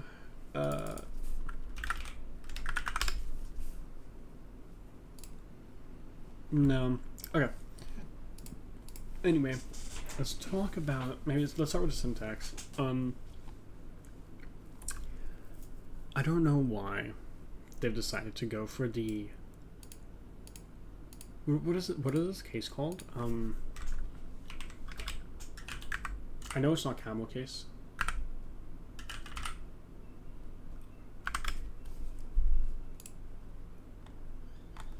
I'm guessing Ada, it's literally just called Ada case because it has its own specific syntax. Yeah. Yeah, here we go, string case. I don't like Ada case. This seems so redundant to have both of these be capitalized and have an underscore separating each word. I'm a fan of snake case, but that's just me, right? I'm okay with camel case. Pascal case is also something I don't like. I don't like it when the first letter is capitalized. I don't know, but it's literally a non-issue. It's just kind of annoying to type out sometimes, you know, like you're going file underscore type as opposed to, you know, going file type or file type. I don't know. But that's fine. they also have they really like their spacings. Of course, that's purely convention. I'm assuming I can just go like this and it'll work.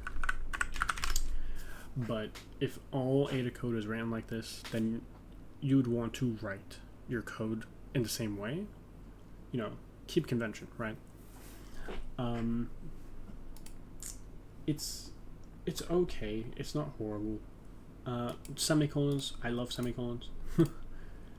If it didn't have, it'd also be good. So semicolons are a non-issue. The scopes I don't like. I don't know what it is with old languages and doing like the begin and ends. Like, it's okay. I kind of get it. But never been a big fan of these. I especially don't like this. I don't understand why, if I want to declare some variables within a procedure, not at the beginning of the procedure, that I have to make a declare block. I don't really get that. But I know that it wasn't very common before in programming languages to just declare variables within your function. Like, most of the time you would declare a variable before your function begins or your procedure begins, like at the top. Even in C, I'm pretty sure before, like an old version, maybe like C89 or something. I don't even know. Maybe probably ANSI C. I feel like probably was ANSI C. Your variables will be declared at the top of the function, not within the code sprawled about. And I'm just too used to that.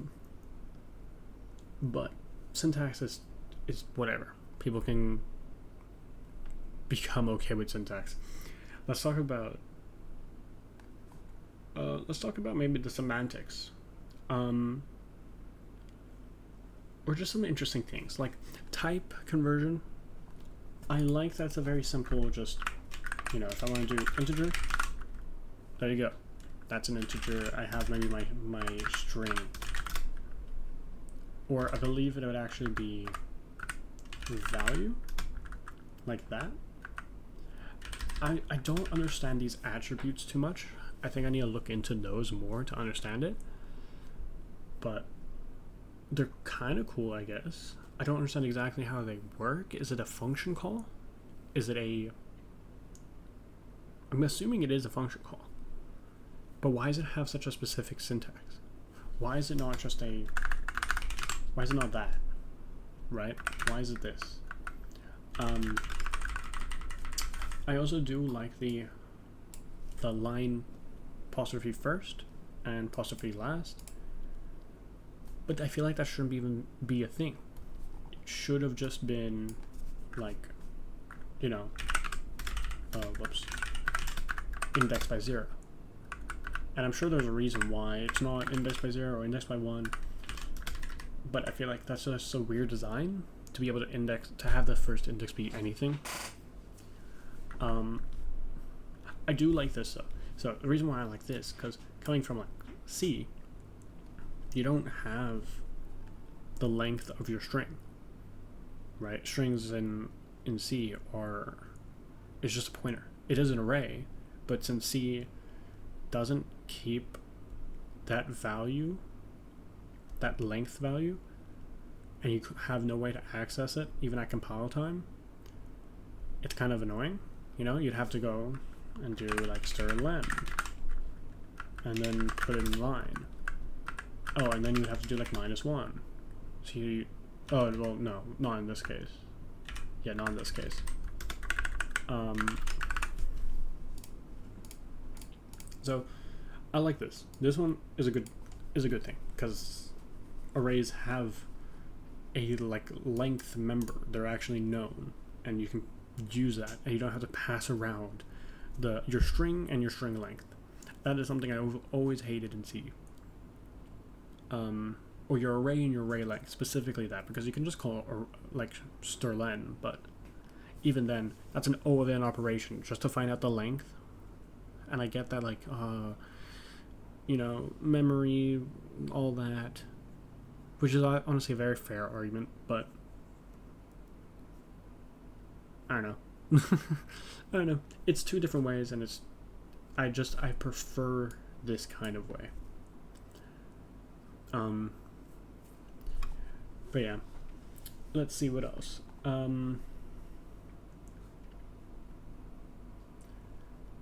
like this. Because string lengths are known, and because array lengths are known, it's just that easy to concatenate, right? That is such a good feature. Like, to do this in C, you would make a buffer or something of the sort, and you would probably loop over your first array or string, fill in that into the buffer, then loop over your other string and put that into the buffer and append it to the buffer. Here, it's just inlined. Just concatenate it, and bam, you've got a string. That is super cool, and that's something I'm pretty sure is not too hard to do in assembly. I think, I'm honestly not too sure, but yeah, I love that that's a thing. That's a thing in I believe Odin can do that. Zig, I know for a fact, can do that.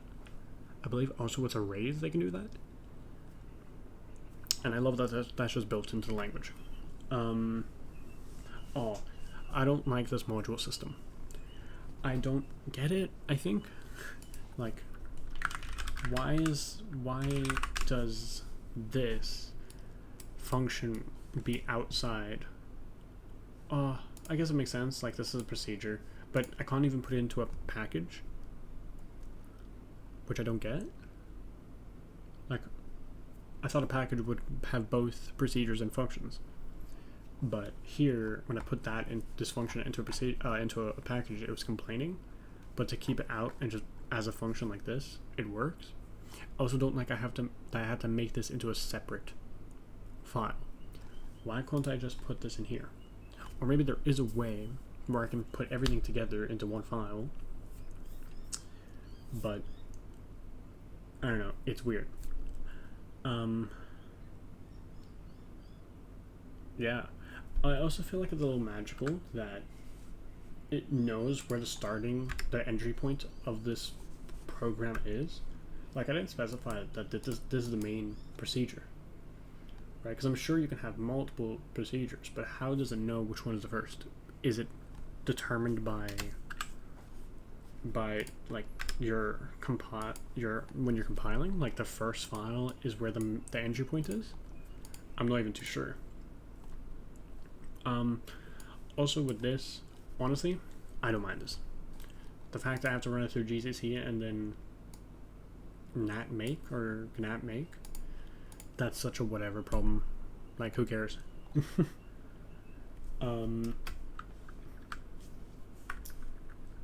What else? What else is there? I like that a lot of the actually getting stuff done was not a lot of a thought process. I just searched something up and I found it. The hardest part I had in this language was trying to figure out the modules system and just doing the math in certain places, right? Because I'm just bad at math. It's not a problem of Ada. But to for example, I was thinking in my head, how would I do this in Ada? How would I get a substring in Ada? And because in C, I know a way to do, everyone knows how to do that in C, because it's just at least in this case, you offset the pointer by one character, and then bam, you have your substring that you can now say is your string numbers. But coming to another language where that's no I feel like that's not how people would think in Ada. I was already I don't know, there's no pointers here, right? In C, I would have to use pointers everywhere. So I was a little bit confused, but one Google search, maybe two Google searches, and bam, string slicing. Super nice, super easy, and it works. It wasn't that magical. It was just, it does look like magic in certain places, but not this. This was just very bam. There you go. To be fair though, you have to understand certain things. You have to know that there is a attribute first and an attribute last. You'd have to know that indexing is like a function call, which is an argument to be made. What's it called? Like certain languages love to have a bunch of different symbol operations for all of the different things. But in here, it looks like everything is just brackets. If you want to do a function call, it's brackets. If you want to do an index, it's brackets. And I appreciate that. To an extent, of course, to an extent. What else? Also, I find it just very simple. It's very easy. Like, if I were to do this in Zig, this would be a lot harder. That's actually something I have a problem with a lot of modern languages, is they have taken too much concern with certain things that makes the whole experience very rough, very verbose. Whereas here, I open a file. I close the file. That's it. Literally, bam, done. Now, maybe there could have been an error, which is something I would like to think about if I were to make like production code. Like, I don't know what happens if it can't find the file. Actually, I'm kind of curious. Let me see what does happen. Does it just have a runtime error? Yeah, okay, it's just a runtime error, which is good. I appreciate that. I appreciate that it actually raises an error and kills the program and not continues, because I can see it would just return null. And there's a whole wide range of cases that could happen.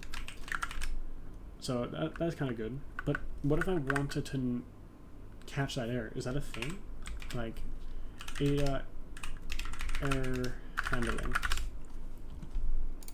exceptions. They have exception pattern. Oh, and they have an exception type. Raise exception with exception message. Okay. Handling an exception. Here we go. No. See, here we go. I don't like this. So this is basically the same file. Wow, it's literally almost the exact same. It literally is. No, it literally is. I don't like this because why is handling errors also a verbosity? You know what I mean? Like, it makes me feel like, oh, I don't want to handle this error.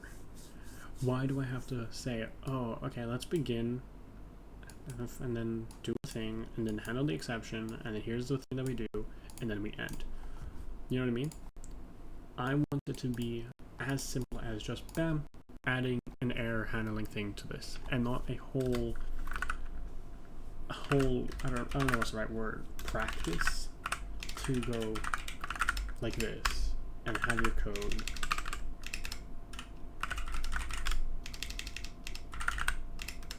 do you need like an end exception? No, you can just do end. Yeah. I'd rather just be able to go bam, just bam, handle the error. Like, I don't know if I'm making sense here. Like, take for example with Zig, you can go catch, get the error, and then handle your error. That's really cool, right? Or even in Go. Go's error handling is not that bad. People complain about it, but it's not that bad. Let's say this function just returns an error. Okay, you get the error out. And then you would go if error doesn't equal null.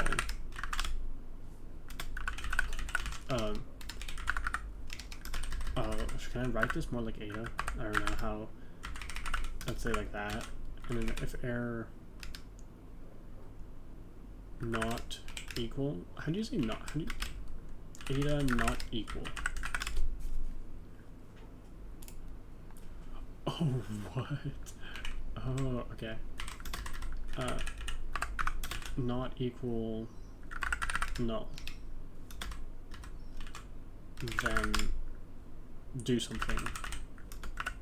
And if, like, even that would just be a little bit nicer, but I know errors as values weren't really a common thing. Anyway, like, it's super easy, and I love that it's super easy.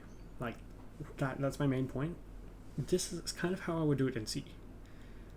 It's a little bit more verbose, and there's more shuffling around, I feel, but it's still very easy. Whereas in Zig, if I wanted to open a file, that would be crazy. That would be a tremendous task. No fault on Zig. It's doing its own thing, and it's being super safe and error handling and all that. But it is nice to just be able to go, okay, I have a function called open. I'm going to call open, and I have a file type. I have a... I don't even know what this is, actually.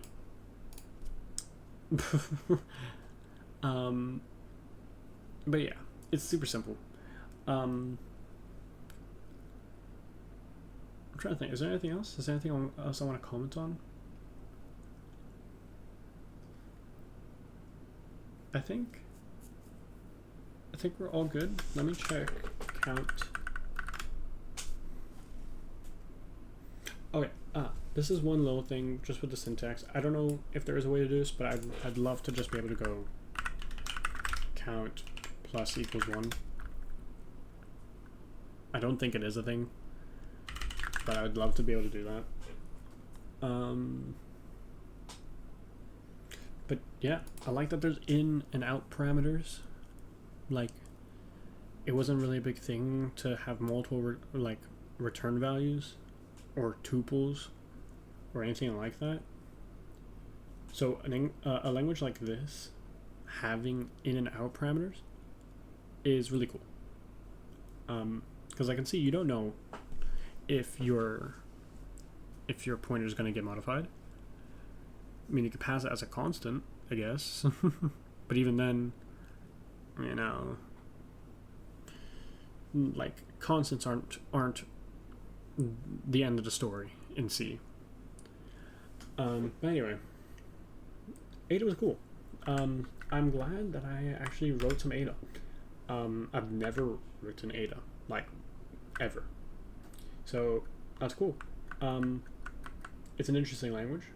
Maybe in the future I would try it out some more, but I honestly doubt it. It feels like just a stick up the butt version of C. But it has some really cool ideas. And I guess I definitely miss those kind of features in C. But it's never the end of the world, so yeah, maybe I'll return back to it. Maybe just for like something like this. I don't think I'd ever actually write Ada as like for a project or for work. So yeah, that was cool. That was Ada. That was Advent of Code Day 1 on December 9th instead of the 1st, but that's cool. Anyway, Ada was fun. Advent of Code Day 1 was fun, and hope you enjoyed my suffering through trying to learn Ada. Thanks for watching, and see you next time.